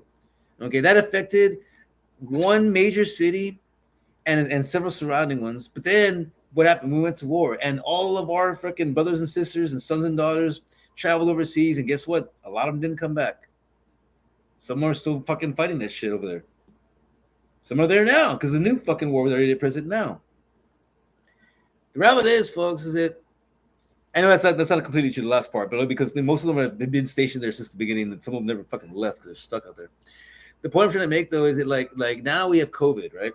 So we had COVID in 2020, and they flipped the switch, and this time we did panic, but again, not at first, because at this point we've seen so many TV shows and movies, we've already been brainwashed to believe in the whole happy ending theory. Everything always works out, especially in America. Nothing bad ever happens here, because by now enough time has gone by to where some of these kids that were not even alive during 9/11 are now in their 20s.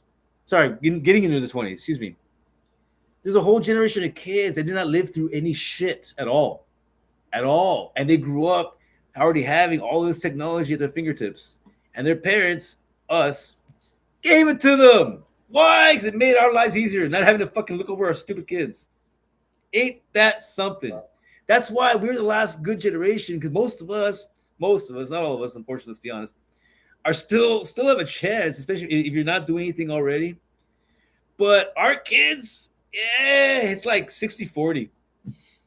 Because amongst us, the ones that actually did all right, maybe their kids are great, but maybe they're fucktards. Because guess what? Even some of the good ones of us still did a shitty job raising their kids. You know why? Because they follow along with their friends, because they were jealous. Their friends didn't have to raise their kids. They wanted to be like them. And look what happened. We got a bunch of fucking idiots running fucking restaurants and businesses and what the fuck. And we get mad every time we got to go fucking deal with it when we go fucking buy a fucking $6 fucking cup of coffee at Starbucks.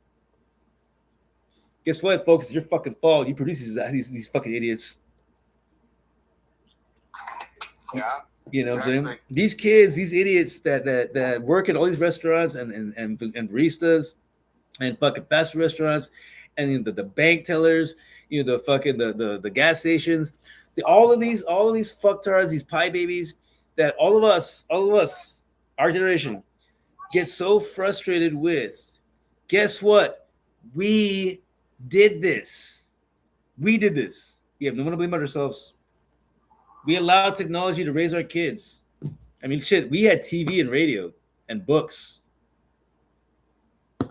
Yeah, let that sink in. TV, radio, and books. You had to look shit up. Now you can look shit up, but what do? You send dick pics to your ex-girlfriend. What was it called? The thing at the library. The card catalog. Card catalog. Right? Yes, I remember that shit. Does anybody watching this know what a card catalog is? If you're my age, you should, but shit, some of you might not. I remember them. I remember they taught us how to read that thing, and I learned too. I've been, I was at the library all the fucking time. I remember learning how to read the card catalog. I still can. I still can. I remember how to do that shit. Oh man. I mean, it's easy. It's just like you the first number is the section, and then you have the other whatever thing, and it's all about just matching shit up, and then finding the right location where you generally know where your book is going to be. Just find that spot, and then boom, you're there. Oh man, I miss going to the library. I want to go to the library now. Okay, but anyway, back to what we were saying though. So again, the point I'm trying to make though is that, like, okay, like I said, like, like we're in an era right now where they're brainwashing us to think that we're in hard times, but it's okay. It's gonna be okay. So just continue to doing what you're doing. Continue to go to work. Continue to go out to eat. Continue to buy the food that you really shouldn't be eating in the first place. Continue to buy stuff you don't need.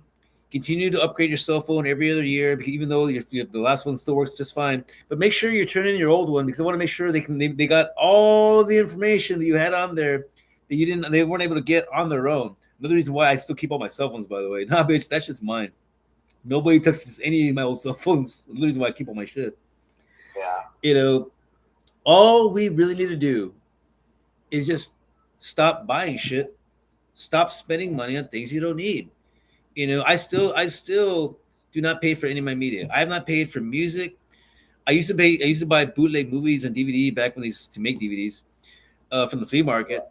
And I still watch all of my streaming networks except for anything on Amazon, but I don't pay for Amazon Video. I pay for Amazon Prime. It just happens to be the video comes with Prime. That's free shipping. I save a shitload of money. Everything that I buy on Amazon, I have not paid for anything on Amazon except for my daughter's birthday present. Everything I've paid for on Amazon in the past year, and I've probably bought about a little over $100 worth of shit. It's all been paid for by Misplay and the other couple of apps that I've used to earn money to my Amazon credit. So basically, I got all that shit for free. Mm-hmm. Here's another funny little tidbit that the credit card companies are not going to want you to hear. I want to work this into a joke. I gotta write this down. So if anybody steals this, go right ahead, because I'm not 100% on how to write it, but hold on. But I think I can make this into a joke. So again, like, if anybody watching this, if you think you can make it into a joke, go right ahead. I won't be offended, because I posted on my Facebook the other day, and my buddy Rupert laughed at it. And I didn't even mean it to be funny. It was just a thought in my head. Yeah. I was thinking about all of the credit cards that I had, from when I was really young, and how I never paid off any of them, like not even close, and how I got a whole bunch of free shit. Right. I mean, like a few $1,000s worth, easy. You know what I'm saying? Yeah. Because here's the thing. This is why I think I can make it into a joke. Because okay, let me ask you this, and then I'll test it on you, because I want to see if I can get the reaction that I want. When people tell you, that you got to pay off your credit cards, or keep your credit score good, what's the number one reason? So you can buy more shit. Close. The when I was younger, usually the response I would get was always because, what if one day I might buy what if one day you want to buy a house, or one day what if you're gonna buy a house one day, what the fuck? And that's a joke I want to incorporate. Now here's the thing, folks. Do you know anybody? And I'm gonna say, like, I'll scout the audience. I said, now, looking from the audience here, most of us are probably renting. Let's be honest. And most of you, amongst those, probably living in an apartment. So let's be honest. With your situation the way yours right now, do you really think that you're gonna buy a house in the near future, if not ever? Fuck it, man. Get that credit card, go buy some shit, and tell them to go fuck themselves. Right? Fuck it. And I'm not gonna lie, dude. I'm not gonna lie. That would be a very interesting experiment. What if everybody did that, man? Because remember, that's how the stock market fucking crashed. Yeah. I'm glad we're recording this, because, man, if anybody watching this, you decided to fucking make this happen. Hey, I know there's enough influencers out there that have way more pull than I do. If the right person sees this, just make sure you give us credit. Max Power and Joy Francisco. Because if we are the cause of the downfall, and that's how I die, I want to make sure that everybody knows exactly what caused it. Purple we stand. Yes, purple we stand. I like that. Fucking shit. But yeah, dude, fucking. Think about that. Okay, let me break it down. I was Okay, thinking about that shit too when well, remember I talked about it last the strike. Yes. Okay, no. Okay. Break that down real quick. And then I'll explain my side because I just realized because the two are the same thing. And dude, like, if both hand in hand, if everybody did that or that, the same outcome would happen. Please explain the strike one more time. We were supposed to go on a strike where nobody bought anything for 24 hours. I mean, there's companies that will go under Yeah. just for those 24 hours. Yeah. Oh yeah. You know, so like it's there.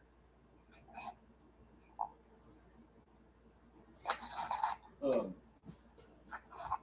That's why I want you to see the fucking edit that I made. That's why I want you to see the fucking the edit that I made because I made some political cartoons using ChatGPT to make the edit, and it was funny, man. The comment that I got was on Facebook by a perfect stranger, like about the edit, saying how like this is I think it was something like if this is the culmination of the best you can do or something like that, might as well just give up now or the fuck. I was kind of like and he was just critiquing the picture, and I was like, okay, you have absolutely no idea what this is even for, but that's fine, I guess. My comment back was simply, I have no idea who you are, so your opinion doesn't matter to me. But thanks for the tip. And I sent him a winky face emoji.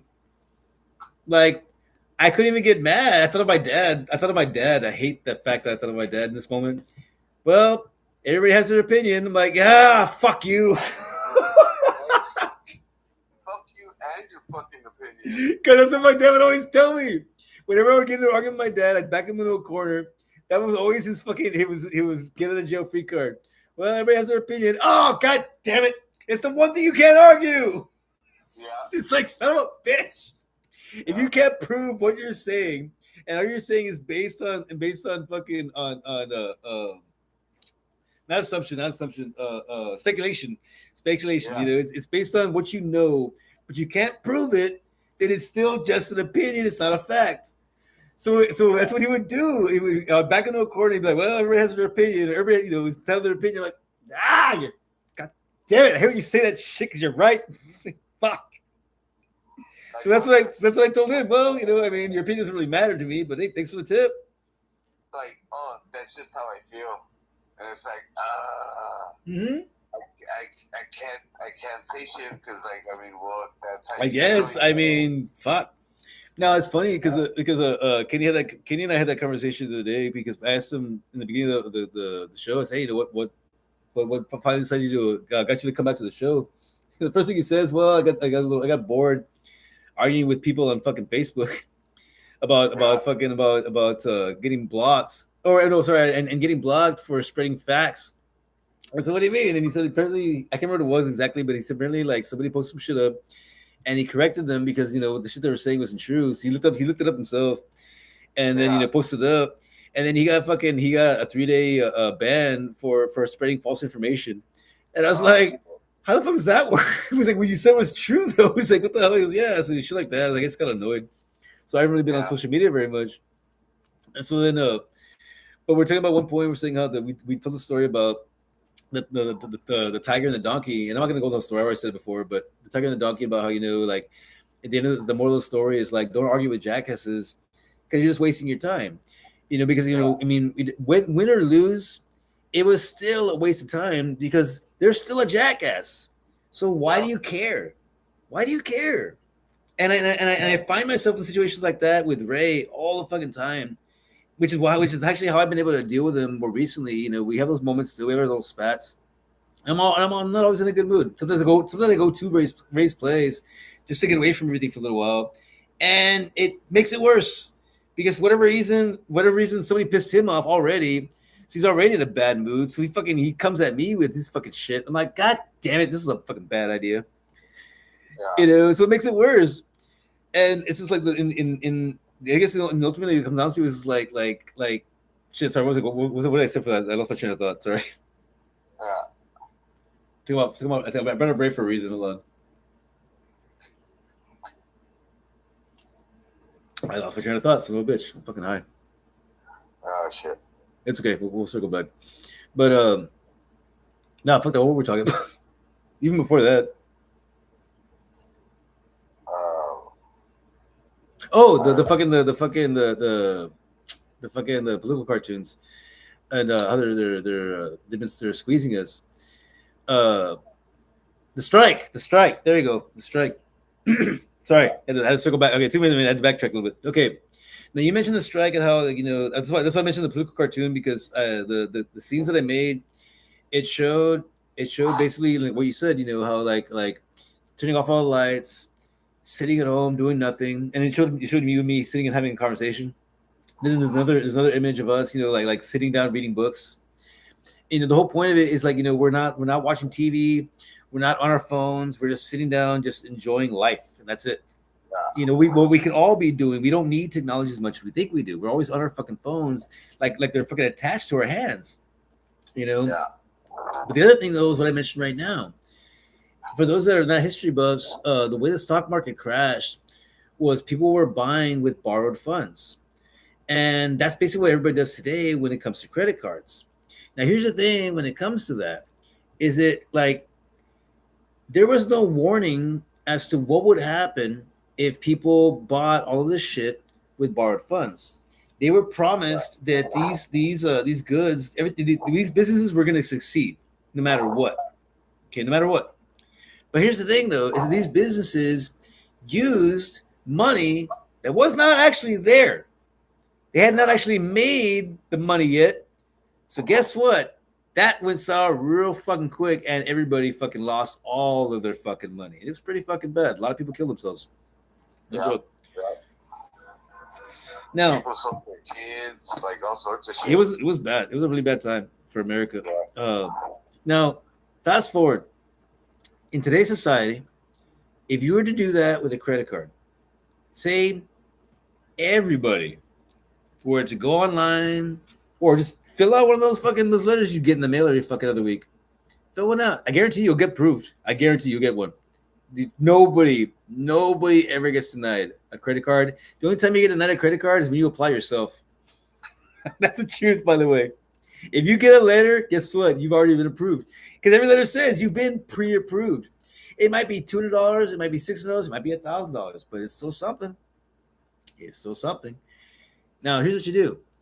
You get a whole bunch of friends and family members. No, I'm kidding. Not really. No, I mean, I'm just like what Joey said. Like, if everybody were to do that, I mean, and don't get me wrong, like on a wide scale, it's not going to happen, obviously. But if every single person, even a good amount, maybe like, no, let's say like a few thousand. No, it's even more than that. Like 100,000. That'd be reasonable. 100,000 people all get a credit card with $1,000 limit, and they all max out that credit card like within like a day, right? 100,000 times 1,000. How much is that? Like $1 million? Is that $1 million? Yeah, something like that. So no, we would need everybody. $1 million's not enough. But yeah, okay, back to what we were saying. Okay, sorry, that was a waste of time. The point I'm trying to make though is it like that would be a way to top of the government though, is because okay, realistically speaking, the way that it happened in the 20s when the stock market crashed, it wasn't everybody. It was only the elites. Not everybody was in the stock market, only the rich people. If all of the rich people did it. But here's the thing about that, though.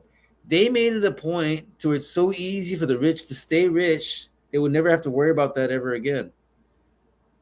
And that's why they constantly bail them out. That's why they make sure the rich stay rich, because they distract us from all the things that they're doing. Now, stay with me, Joey. Are you still? Because I think I'm onto something here.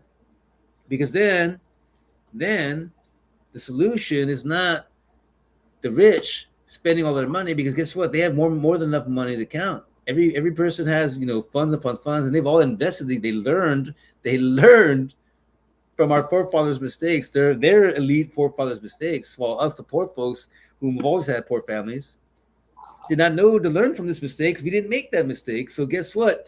If we made that same quote unquote mistake, and if all of us poor folks that need credit cards went out and bought credit cards, there you go, Joey. That's how we make it happen.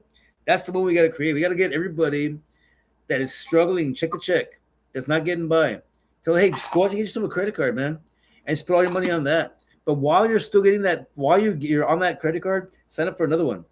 Sign up for as many as you can, and let that shit just build up. But I'm gonna get billed, my credit's gonna go down. Credit card to pay, another credit card to pay, another credit card to pay, another credit card. You know what's funny? Let me ask you this question. Have you ever heard of anybody getting arrested for not paying their credit card bills? No, I don't know. Taxes is one thing. Your taxes is one thing. Your tax evasion is one thing. Yeah, but isn't it fraud? Only if you're stealing from somebody else. Credit card fraud is using somebody else's credit card. If you're borrowing money and you just don't pay it back, you know what they do? They just send you a bill. And then eventually over enough time, you know what you do then? You go bankrupt. Yeah. If you want to. And they say, oh, that ruins your credit. Here's the thing though. By that point, your credit's already ruined to begin with, and it probably wasn't good in the first place. So does it really matter? They say, oh, it makes it harder to buy a house. You weren't planning to buy a house. That's why you got all the credit cards. But it makes it harder to get an apartment. Leave a deposit. Work more, buy less. Buy less. Again, back to the original point. Buy less crap. Work as much as you're working before. And guess what? You leave a deposit on the apartment. The same deposit, as long as you keep your apartment good or your house, you get right back. Oh, you gotta leave a bigger deposit, more to pay to move in. But that's it. And then maybe somewhere down the line, you decide you do want to buy a house. You got to pay bigger payments. That's actually better for you. You know why? Because it brings the interest rates down. They want you to get the house at a low pay rate. You know why? Because that means you pay crazy interest rates in the long run. The longer it takes you to pay your house, the more money you pay. My car cost me a little over $5,000. If I had chose to finance, it would have cost me $10,000. I never bought a car before. I learned how finances work real fucking quick that day. I said, you know what?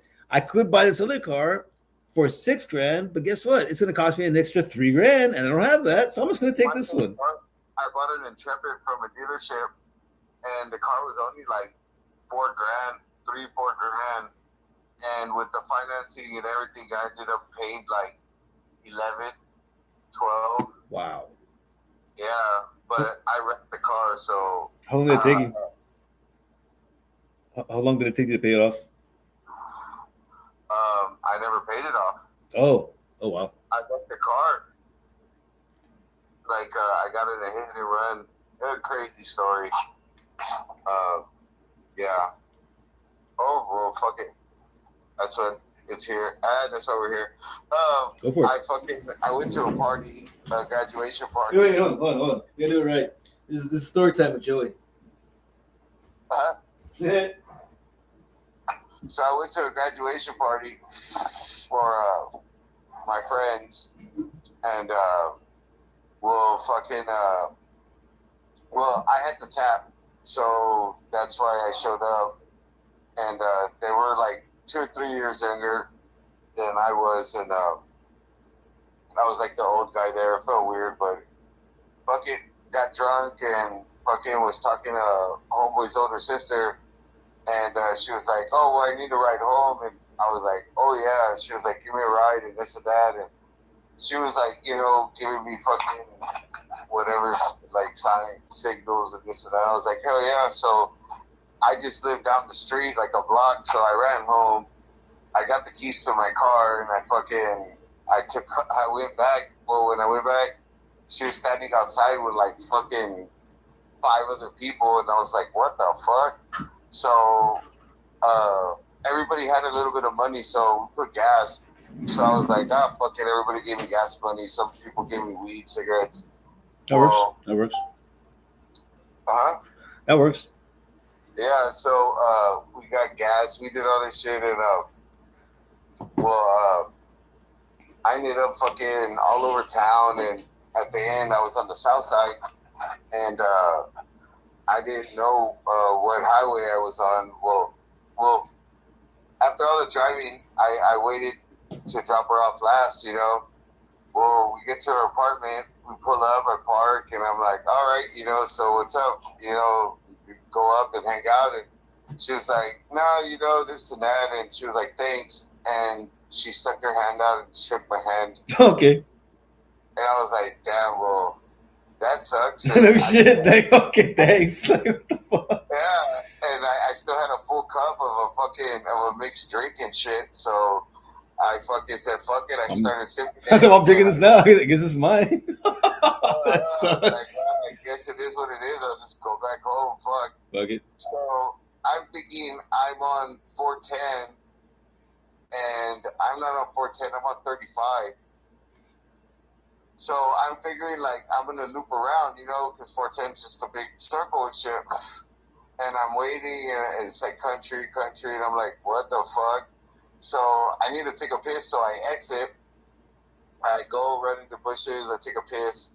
I go and I come up to a little town, and I'm like, this looks familiar. And I'm like, oh shit, I'm in fucking Lytle. Oh And I'm god. like, what the What fuck? the fuck you know fuck out there? Yeah, I was like, what the fuck? Like, man, I was cruising. No I shit. took my drink out and shit.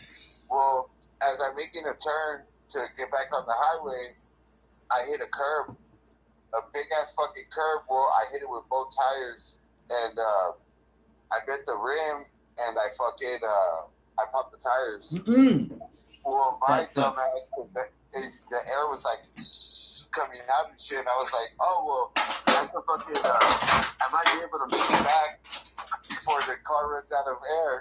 So I start hauling ass back to San Antonio.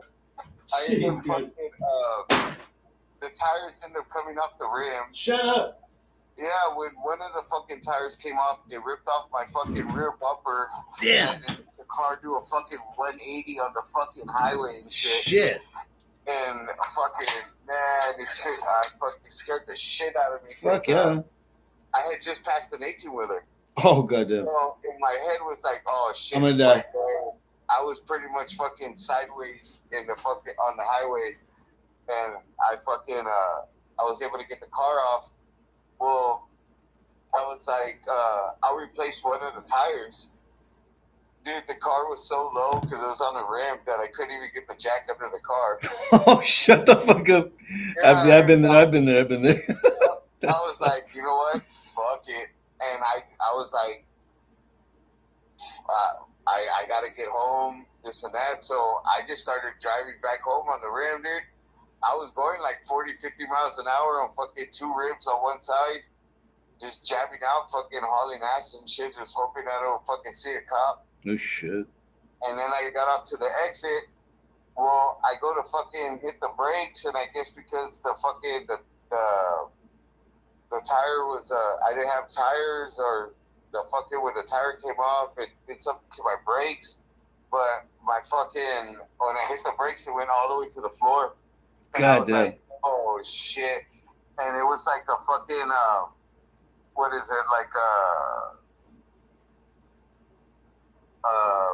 an L to exit. It was like you exit, and then it does like a quick right, you know, to the access road. And well, I was going too fast, and I just went straight, and it was like a ditch, and the fucking car went airborne and shit, and it was crazy. I just fucking went into the ditch. I pulled off, got the access road, just kept going. The stop sign, I blew the stop sign, and I just I almost hit like 3 cars, and it was fucking crazy, dude. I made it from Lytle all the way to fucking Marbach, and it wasn't until I got to a light, what is it, like Heritage, if you know, like Marbach or whatever, but I think it's Ellison and shit. Yeah. And I got to that light, and it was green, and I knew it was gonna turn red, and fucking sure as shit, as soon as I got close, it turned red, and I was flashing my lights, honking my horn, and the fucking truck pulled out in front of me. I think it was a Toyota Tundra. No shit. And I couldn't, like, well, I didn't have a fucking tire, so the steering sucked. Of course. I couldn't, really steer that good, so I fucking hit it, and the airbag came out. Fucking God damn. everywhere, freaked me the fuck out, and I fucking in shock. I fucking started the car up again, and I took off, but the car wouldn't go over fucking like 10 miles an hour. So I fucking tried to get away, and there's a car following me and shit. And I go to turn to try to go into the neighborhood. My car only turned like half of the way, and then it just went straight. And it went straight into the pole. God damn! What the fuck? The light pole. Shit. Yeah, I hit the light pole, and I'm like, fuck, and the car didn't want to start again, so I'm like, fuck it. So I go to get out the car, and I'm like, well, the car that's following me, the guy's like in the street, and he's sitting there, so I run to the car, and I'm like, hey, just drop me off down the street at the HEB, whatever. And he had his window cracked, and he was like, nah, man, I can't help you, but you're in trouble, bro. And you need to run, man. You know shit. Run. Get the fuck out of here. Like, nah, you need to run. And he started driving off, so I took off running. And fucking, there was a neighborhood division that they were just building. Oh God. Right there. It was God, like that sucks. Ingram, and I was running, dude, jumping from fucking house to house, out of windows, and this and that. And yeah, it took the cops like 2 hours to catch me. No shit. They caught you? Yeah, when they finally caught me, I was in my fucking boxers wearing a shirt that said South Padre covered in mud. No shit. And, and I had long hair too, so God, you had all mud in your hair. My hair was all puffed out. It had rain. That's why I was all in mud. I fell in puddles and shit. That's why I took my pants off, because I fell in a puddle and my pants are getting too heavy. Dude, so I took them off so I could run. And when the cops stopped me, I was in my boxers, and I was like, can I put my pants on? They're like, fuck no. So I'm sitting on the side of the road Sunday morning at 7 o'clock. I have fucking like 6, 7 cop cars lined up fucking down the road. And I'm sitting on the curb in handcuffs and my fucking boxers with fucking clown-ass fucking hair and shit covered in mud, and and fucking people are passing by going to church and shit. Of course. Yeah, dude, like, there was so much traffic. I was like, God damn it. And, the cop was like, man, you're in trouble. And I was like, well, what happened? Everybody okay? And he was like, you're in trouble, man, and this and that. And you heard the ambulance, and he was like, you see, and whatever. But nobody got hurt. Yeah, that's good. They did give me a sobriety test, so I didn't get a DUI. Pretty much the cop said that I had so many charges that they were like, they're kind of giving me a break, because I had hit and run, I had evading, I had driving with a suspended license, I had oh my God, I had failure to render aid, I had a whole bunch of shit, I think a paraphernalia thing, and they were like, just giving you a fucking DUI or a sobriety test would be overkill. They were like, you're just, and by that time I was fucking sober, dude, because like it had already been like 2-3 hours. Well, it took them 2 hours to catch me, so like you burning it off and you're running and shit. It had already been 3 hours, dude. And then finally they let me fucking my pants. I got lucky. They found baggies in my pocket, but they were all empty. And they were like, they found papers. I got the paraphernalia, but they dropped it. Why do you have papers if you don't smoke? I was like, well, people ask me to roll because I'm the only one that knows how to roll, so I roll for them, but I don't smoke. And they were like, oh, okay. And dude, like, it was crazy. So I get to jail, and I go see the judge to whatever my charge is to hit my bond. And mind you, like I said, I'm wearing a fucking South Padre shirt covered in mud and all fucked up, and I don't even have shoes. Oh God. And the judge is like, so I see this evading charge. Well, I don't see any evidence of evading, so I'm gonna drop the charge. And like the judge threw out like half of my charges and shit. That's cool. So all I got was driving with a suspended license, no insurance, failure to render aid, and a hit and run. Everything else was thrown out. Wow, that's badass. Yeah, and I got 6 months probation, but I was only on probation for like a month and a half because I paid off my court costs and all my fines, and they sent the thing to the judge, and the judge signed off. But I didn't pay restitution and some other shit. That's But cool. I said, fuck it. They let me sign a paper. I'm like, that's it. They're like, yep. And I did only a month and a half of probation. Okay. Yeah. um, Yeah, that was my story. that's awesome because that was a, I left out, but yeah. no, that was a good story. It was a lengthy story. I think I can now that I've had time to mess with ChatGPT. Let me give a cheap plug for them, by the way. But now that I know how to use that site a little bit better, now that I've been messing with it, for anybody that's not familiar, a lot of people have been using ChatGPT. Back to what we were saying about people using technology for stupid shit. A lot of people are using this to hold like business proposals and shit. Not recommended because like if you don't know what the fuck you're doing, and when it actually comes to when your boss actually asks you a question about your proposal and you didn't actually come up with it, you guys use ChatGPT, you're gonna be in trouble. But what I've been doing is I've been using it to make images. I had a program that I've been using for over a year now to make edits for the podcast, and it works pretty good. But there's a couple of flaws with it. I'm not gonna get into the details. But I don't want to bash them. But I started using ChatGPT to make images just to test it out. And I thought, okay, after a while, because the limit's very low, I said, well, shit, I got to pay for it. Well, it offered a free month. So I said, well, fuck it. I'll take the free month. My month with the other site's about to end. It just turns out that this one's better. I'll just keep this one and then just cancel the switch for the other one. It is so much better, folks. I don't know what you all think about using ChatGPT for, but I've used it for a lot of different things, like asking for advice about how to build shit, how to turn things into things. I asked it how to turn a storage trailer, sorry, a moving trailer into a storage unit and or efficiency and or recording studio. I asked all kinds of shit. You get some really, really efficient answers. Yeah, I was bored and I was like, I asked it like, how do I get my shit together? You can do that too. Yeah, and it pretty much it was like, okay, well, you know, there's a lot of things you can do, this and that, but the main thing is just to stay positive and blah blah blah. And it's like, all right. And it's like, well, can you give me some more details so I can? Yeah, ask you questions. Ask you questions. What about? Well, okay, what's going on? You know, can you tell me a little bit more about what the situation is? And then it's like, okay, well, that's the case. Okay, well, see, well, if you're good at doing this, you know what you should do. You should look into doing this. Yeah, You can, and it'll give you it gives you recommendations. You need a place to stay. First, It sends you in. It sends you. It'll send you recommendations. It'll ask you know about work. What? Sorry, it'll send you recommendations on like where to go, who to call, you know, websites to check out. It's like, okay, so where are you located? And you tell it, and it's like, okay, well, in that city they have this program and this program and this program, and it's like it breaks everything down for you. Mm-hmm. And it even tells you, okay, well, I understand that like that's an issue, and you know that's a problem, but you can't do this before you do that. Yes. So let's deal with this, and once we do Yes. that, that's gonna just fall into place by itself, and you won't even have to worry about that. And it's like, oh shit. Yeah, real quick. I started writing a book, and or something like that, and I was fucking with it today. That's what I was gonna bring up about it. Man, and, you know what?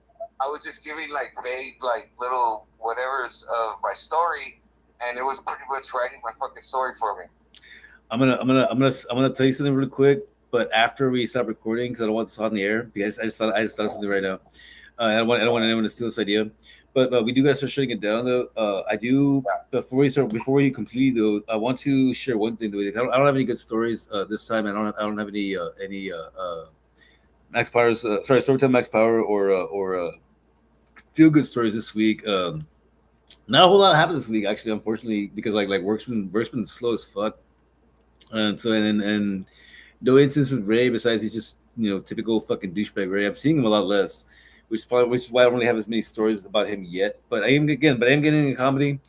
I am going to come up with some really good jokes about him that I'll definitely share on here after I make sure that they get a laugh in person. Before I do all that though, there is one thing I do want to share before we shut it down. It's off subject completely. It's one last thing I want to talk about because I do want to bring this up in the next podcast. I've been going down all these rabbit holes talking about like our science and our history and everything like that. It all boils down to all of our available information about what we know about ourselves. And what I mean is about literally the universe, like everything that we know about the universe and everything it entails, meaning the universe itself, the planets that are inside of it, including our solar system and everything else involving it, all the way down to Earth, all the way down to our history, every single thing that we have been told by all of our leaders and everybody. I genuinely believe that all of it is all wrong. It's all a lie. And I do believe this, though. I do believe that there are a handful of people that do know the truth. There are a handful of people that every once in a while drop the ball and drop secrets every once in a while, and that's how it gets leaked out. I think that's what happens. I also think there's a lot of people that just, like me and my daughter and Joey, question things, look around and say, I get what you're saying, but it doesn't really feel right. Yeah. Now, I ran across this video, and I'm not a flat earther. I'm not a flat earther. This has nothing to do with that. Thank God. I'm glad I can share this. It has nothing to do with that. But the things that this video says about the universe will blow your mind. I have to make sure the volume's up. I want you to hear this, Joey. I want your opinion. And then after that, we'll shut it down. But check this out. If there's no oxygen in space, then what exactly is the sun burning on? Because last time you checked, fire needs three things: fuel, heat, and oxygen. No oxygen, no fire. That's not an opinion. That's what they teach you in school. That's what firefighters stake their lives on. Smother the oxygen, the fire dies. So again, how? Stay with me, all right? Because by the end of this, you're going to look at the sun completely differently. Oh, yeah. You're never going to unhear what I'm about to say. Let's go back to the beginning. No, I'm gonna pause really quickly. Now, folks, if you want to stop now, it's okay. Okay. You don't have to hear the closing. We're gonna shut down after this because what you're about to hear will fuck you up. Because it fucked me up. I'm not gonna lie, dude. Like exactly what he said. He gave the disclaimer as a warning. Now, what I'm about to say, you're not gonna be able to unknow because this fucked with me. I cannot stop thinking about it, dude. I cannot stop because I live in the valley. It's constant sun. So every time I go out now, I'm like, what the fuck, man? This makes no sense. Okay, Joey, you ready? Everybody else, you had your chance. Here we go. You're in school, science class. Teacher draws a diagram on the board. A giant glowing ball in the center, everything orbiting around it. They say, the sun is a star, 93 million miles away. So hot it would vaporize you before you got anywhere near it. Burns at about 27 million degrees at its core. You wrote it down, didn't question it. But here's what nobody told you to notice. Every piece of fire you've ever seen in your entire life needed something to breathe. A candle needs air. Cover it, it dies. A bonfire needs air. Pile dirt on it, it dies. A gas stove, oxygen mixing with the fuel. Cut the supply, it dies. Every single fire. Now scientists say the sun isn't burning like a candle. It's doing something called nuclear fusion. Hydrogen atoms smashing together at insane speeds, releasing energy in the process. No oxygen required. Okay, that sounds reasonable. Okay, but here's remember where that. your brain should start asking questions. What about Nuclear this? fusion in every lab on Earth has never been successfully sustained. Billions of dollars, decades of research. The smartest people on the planet.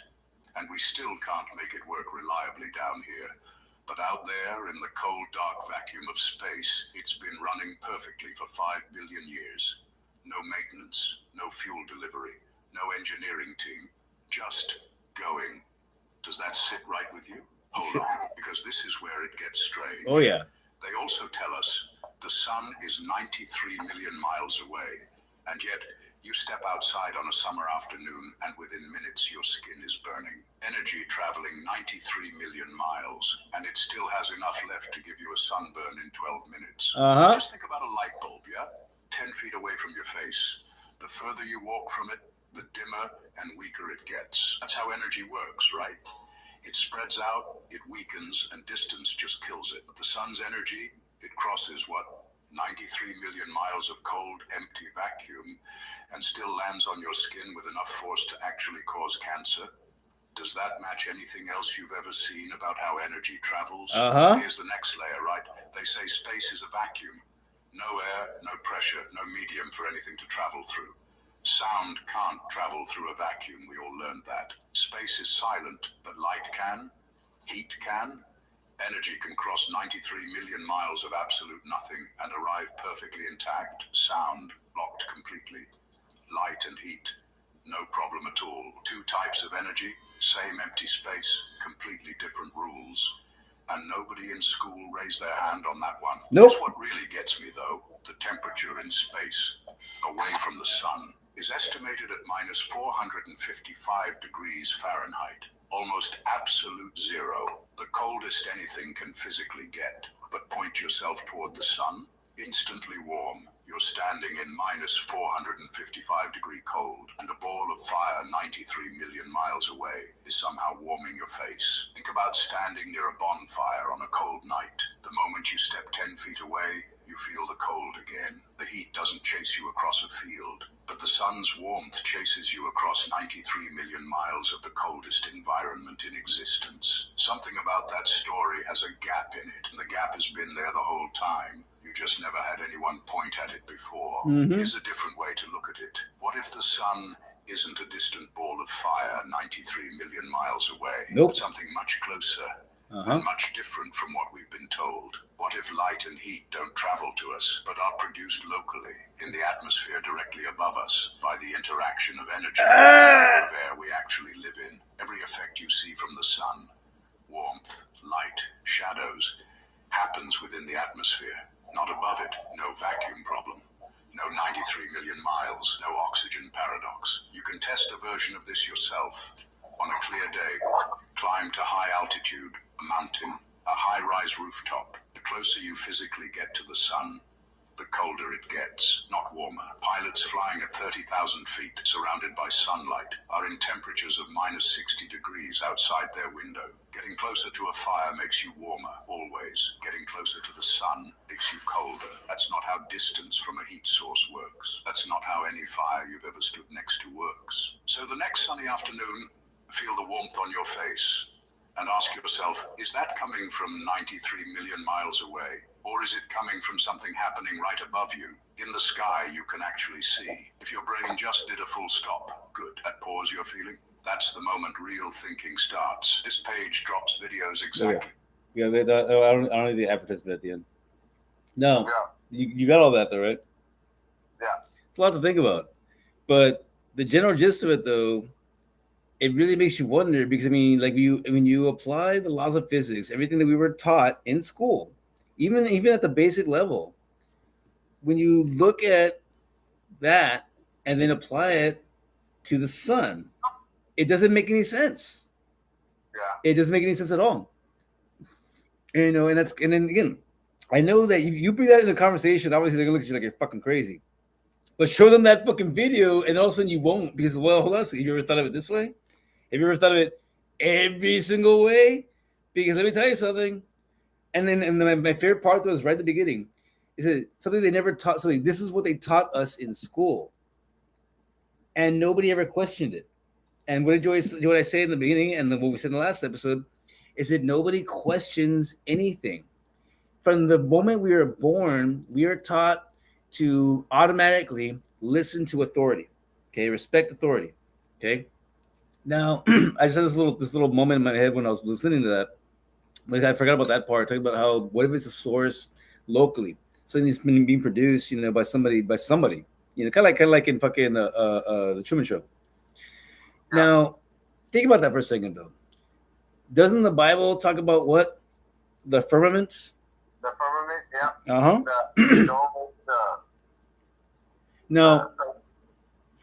Now again, and we're gonna start shutting it down. But like I said, this thought popped in my head right now, so I'm glad I'm recording this. I'm gonna listen to this later, and YouTube hasn't cut off yet. I'm still recording the audio. I'm definitely gonna write some notes on this later. This is we're gonna start the next episode with this shit, because I just start right now when it's again the Bible and the firmament. And remember, before I started that video, I said how I believe that, you know, that our history is all a lie, but that there are a handful of people that do know, and it's been, you know, again, and it's been passed down from generation to generation to generation. Now, what if just you know, stay with me here, their original descendants of the people that wrote the Bible somehow stayed in power long enough to where these are the assholes that are actually running this fucking planet right now. Yeah, where they go off of bloodlines. Exactly. You know, like a lot of the people that supposedly everybody that's ever been president could be traced back To one president, one king. to a king or something. Yeah, in fact, I remember we brought it up in the podcast. I told Kenny this past Thursday. He didn't know that. Hold on. I'm actually gonna look it up. I couldn't remember the name of the king. I'm gonna look it up real quick and then we'll shut it down. One president that is not related to a king. Hold on. Okay, Martin Van Buren, the 8th U.S. president, is widely recognized as the only president not descended from King John of England. Okay, there you go. Let's look up King John of England. King John of England, related to all presidents. Okay, here we go. Yep. Okay. King John of England was born in 1166 to 1216. He signed the Magna Carta. Oh, that's a big fucking red flag. Wow. He signed the Magna Carta. That's all I'm going to say on that. I'm going to do some research. We are going to come back to this because, oh my God, that says a lot. I learned something today. Holy shit. Wow. Anybody listening or anybody watching, nobody's watching it right now, that's okay. I'm going to make some edits of this later on. I'm going to include this because this is going to be interesting. As stated, check it out, folks. For the ones in the back, and we're going to start wrapping it up. I ran across a video and we brought up in the podcast. And I educated Kenny just this past few days ago. I said, hey, did you know that there's only one president that is not related? Out of all the presidents we've had in the United States of America, there's only one that is not related to one single king, one single European king. And he's like, no, I didn't know that. And I said, yeah, I found that out recently. You know, even a couple of people that did not become president, Hillary Clinton, is actually in that bloodline. So she's actually like a distant cousin of Donald Trump. And he's like, really? Yeah, even Barack Obama. There's only one president. Only one president. Like I said, I was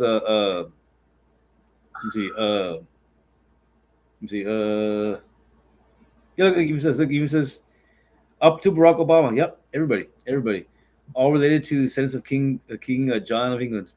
And what we mentioned in the last podcast, but I did mention this, is that my theory is that part of our history, a big part of it, especially our American history, actually all of our American history, because it all starts at the base, was a lie. The travelers that came to this country did not come over here to escape persecution, because they came here to expand. They were scouts. Columbus was not traveling to find a easier route to India. These motherfuckers had saw ancient maps long before their time, and they knew that the world was bigger than we had seen, or at least that the common people knew. As stated, the descendants passed down information. The elites passed down information. By the way, now that we have the resources, we have bigger ships, we can travel further. We know there is more out there. We've just been waiting for the right time to do it. We just need to find the right idiot to do it. So they found Columbus and said, hey, let's just tell him that we're sending him on a trade mission to find a quicker route to India to trade spices and all kinds of other shit. And so you think he's going to buy it? Yes, he's Spanish. He's an idiot. He doesn't know any better. Plus, it's a job. Nowadays, people fucking believe anything we tell them anymore. As long as the job pays, they don't give a shit. So he takes the job. He ends up where he thinks is India. And he's technically not wrong. I looked in the history books. India did not mean Indian, meaning he thought that he reached India. It actually is a term for native people. I'm not going to get into that right now, but it actually is true. I'll break it down later on in the next episode. But this is all true, by the way. I'm just giving little snippets. But it all breaks down to Columbus was a scout. He went over here to see what they were going to have to deal with when they brought more people over here. Because what happened afterwards? They brought everybody, not just a handful of people. Think about it, folks. It's not like you can make a fucking phone call or send an email overseas and tell them, hey, guess what, guys? We're good. He had to travel back. Not receive any persecution at all. Any of the people that left did not receive any persecution at all. More people just got on board, just took off. How the fuck did they send a message overseas to let everybody know it was safe to come by? It was never an escape. It was a fucking expansion. There you go, folks.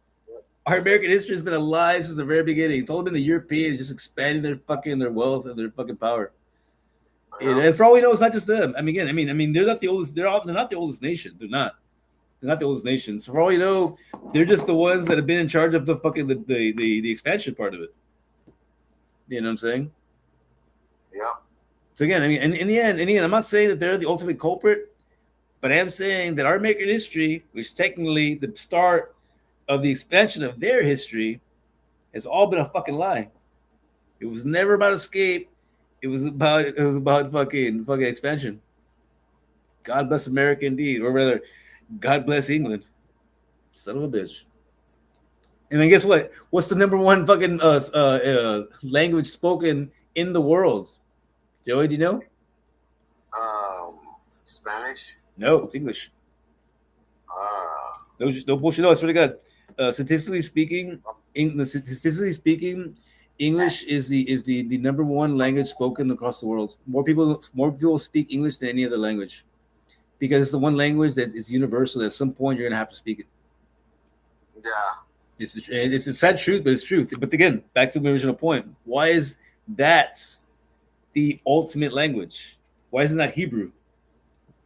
Right. Yeah, makes you wonder. But anyways, like I said, we gotta stop now. Otherwise, we're way too far into this. But I'm glad I'm recording this because, oh my god, no, dude, this just opened a floodgate, man. I'm gonna look into this shit now. I'm really curious. This is gonna fuck me up. One about the physics shit, but now about this, because like I really think I'm onto something here, man. But last thing, then we should have done. Sorry, because I don't want to forget this, because it ties in with the elites. I've been remember I already told you I've been watching all these old first responder shows, these old shows in general that came out like 10 plus years ago, before COVID, right? And the right now the episodes of the seasons that I'm in, it's actually during COVID. And you personally, you know for a fact that it takes like sometimes up to a year, if not more, to put together an entire season of a show, right? Yeah. And a lot of times these shows, they record the entire show while they're airing the season that prior to that one. They use that time to make the next season. So these actors and the crew, they get like a few months of like downtime, right? They're working all the fucking time, right? It's a lot of work. That's why that's supposed to get paid so much. Now that's general knowledge. I got a little bit more of an insight, when I took that acting class, about how much work actually goes into the shit, like the rehearsals, the actual like they sit down, they read the script, everything. Yeah. It's a whole lot of shit, which is why these motherfuckers get paid so much. They're paid monkeys. Believe me. And trust me, that's why most of these celebrities and musicians are so depressed, because they're performers. They go out literally and put on a show for you. That's why they get paid so much. So do not envy them as much as you should. Believe me, they're not as happy as they say they are. Believe me. But because of that cost they pay on their psyche and sometimes their bodies, NFL stars too. Well, any athlete really, any professional athlete too. A lot of these people get that little insight, especially the people in Hollywood, because I think it's kind of funny how in 2020, when the shows were being aired during 2020. They already had so many episodes that tied in stories and masks and testimonies about dealing with COVID and the struggle that we have dealt with in just that year, acting like they had plenty of time to sit and reflect on the events that just happened. If the season had aired in 2021, it would have been more believable, but it aired in 2020 in November. And the quarantine and the mask and everything really went down in May. So from May to November, they put together the exact same season that they aired that year. Yeah. No. That show goes on for 16 seasons. That's the shortest season. Okay, they shortened the season up by 6 seasons. Sorry, by 6 episodes. Every season before that was like 22 episodes. They shortened 6 episodes. Each episode is still close to an hour long. But yet somehow they put together that entire season the same year that it's supposed to take place, in the year that it happened, I don't buy it. Because these days it takes a year and a half sometimes to put together a show that only has 60 episodes, 8 episodes. Hollywood knew this virus was coming. They were already prepped for it. All they were waiting for was for the green light. Just like all these fucking documentaries, and docu-series that we hear about celebrities. The Ozzy Osbourne series was released like a fucking, was it like 3 days after he died? Yeah. Not even a week. They were waiting for the green light. They probably had that shit in the fucking in the box in the back for like a year now. But they probably had everything up to the point when he died somehow. Yeah. All I'm saying is Hollywood knows something, the elites know something, anybody with money has something. And unfortunately, if you're listening to this conversation, you're not one of them. So guess what, folks?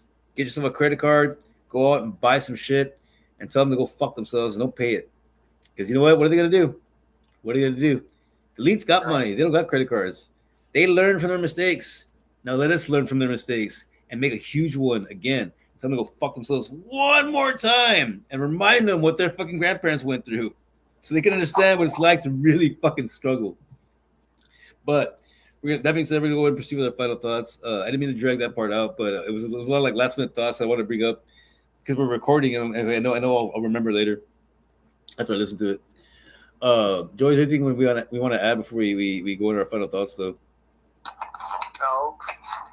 Just what I said before about just going on the strike and or whatever and shit, Yes. 24 hours, to show the government we're not fucking around, but no, other than that, we can proceed, because if not, we'll keep talking about random shit. Yeah, we will. With that being said, just going to proceed with his final thought. I'll give my last note and then I'll proceed with mine. That being said, this is our final thoughts. I'll let Jerry Springer, may rest in peace. He's the one that inspired us to do this, and we will do it every single episode that we remember. We haven't forgotten. I think we forgot one episode. I think it's only one so far. But go ahead. This is Joey's final thought. Yeah. Well, for Joey's final thought, I'll Jerry Springer. Well, yeah. I mean, we've all talked about. We talked about it before, and we'll always bring it up, because it's fucking something to be thinking about and always be aware of. It's, our fucking government and shit that's going on, and we just need to be more aware and more out there to do something. Everybody talks and they protest, they whatever, but nobody tries to do anything. And I'm not promoting any fucking violence or anything like that. It's just we need to actually stand up and do something about the shit that's being done. Because if not, it's just gonna snowball and it's a slippery slope. And before you know it, we're gonna be in fucking. We're gonna be in a bad place. But yeah, and like I always say, look out for each other, and if you're bigger than somebody else and you see someone smaller getting picked on or something, take care of them, help them out. If you're able, help someone that's not, and take care of each other, and do for each other. We'd be in a better place if we thought about each other a lot more than what we do. But like I always say, take care of each other. Be kind and stay hydrated. But yeah, that's Joey's final thought.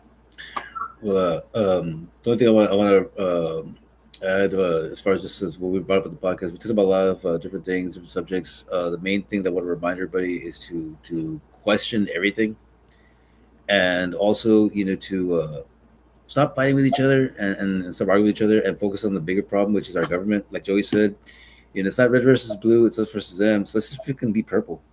Let us just be all one unit and work together. And one way to do that, all of us poor folk who can't relate to the elites out there, go out and get yourself a credit card and go out and buy some shit. Because this is what I keep telling everybody, to not buy anything. You don't want to listen to me, so go out and buy everything. Let's try that one. Let's see how that works out. Maybe it works. Hey, you know why? It hasn't been tried yet. You never know. That being said, though, this is a Max Power's final thought. I like to think that Joe and I have been doing this for a while now. That we've touched a lot of people. In the long run, it's unfortunate that the majority of the people that I really genuinely hoped would be behind this are not, because people. It's a sad truth. Don't always want the people closest to them to succeed, especially when there's people that like have never done what they did or wanted them to do as far as like life goes. That happens to me a lot, and I'm sure it's happened to a lot of other people as well. Sometimes you're somebody that's you see things a certain way, and you just want to go a different route. You want to see what else is out there, and I challenge you to do that. If anybody ever tells you that you're not supposed to do it this way, if they cannot give you a legit 1000% sure reason why you shouldn't, then tell them, you know what, I'm going to do it and I'm going to see what happens. If they don't tell you anything that says this is going to cost your life, then go for it. Prove them wrong. There's nothing that feels better than somebody telling you something you can't do something, and you come back and say, hey, remember when you told me I couldn't do this? Man, I fucking killed it. That's why I'm trying to get into comedy right now. A friend of mine told me she's getting into comedy. I tried to give her some advice. She took it to heart. She shafted me. And you know what? You should take my advice, because now I'm going to go up there and I'm going to do it better. But the last thing I want to say, and this is very important, what I can't stand about society today is that, when we go out into the world, the one thing that none of us can ever help but doing is we constantly pass judgment the moment we see somebody. Can't help it. Nobody can say honestly that they don't, because we all do it. But you know what I admire the most is I admire animals, more specifically dogs and cats. And I said this before, and I'm gonna say it again. I'm gonna close on this note.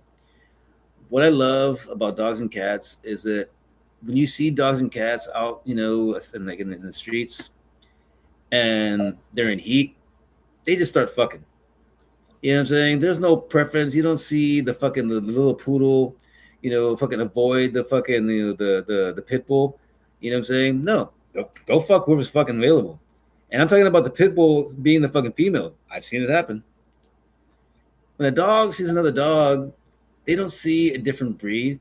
Same with a cat. They don't see a different breed of cat. Cats come in all different colors, all shapes and sizes. They don't see a fat cat and say, I don't want to fuck that pussy. They say, hey man, I'm horny. If I can get to that pussy and she sits still enough, I'm gonna fuck that pussy. It happens all the fucking time. The point I'm trying to make is that they don't see a difference in breeds. They just see another dog or another cat. Imagine if everybody walking in the streets, you saw a person on the street, and you just saw another person. And that's it. That's it. That being said, this has been Don't Be So Sensitive with Joey Max Power. I'm Max Power here, my co-hosts. Joey, motherfuckers. You're always safe out there. More importantly, be grateful. Bitches.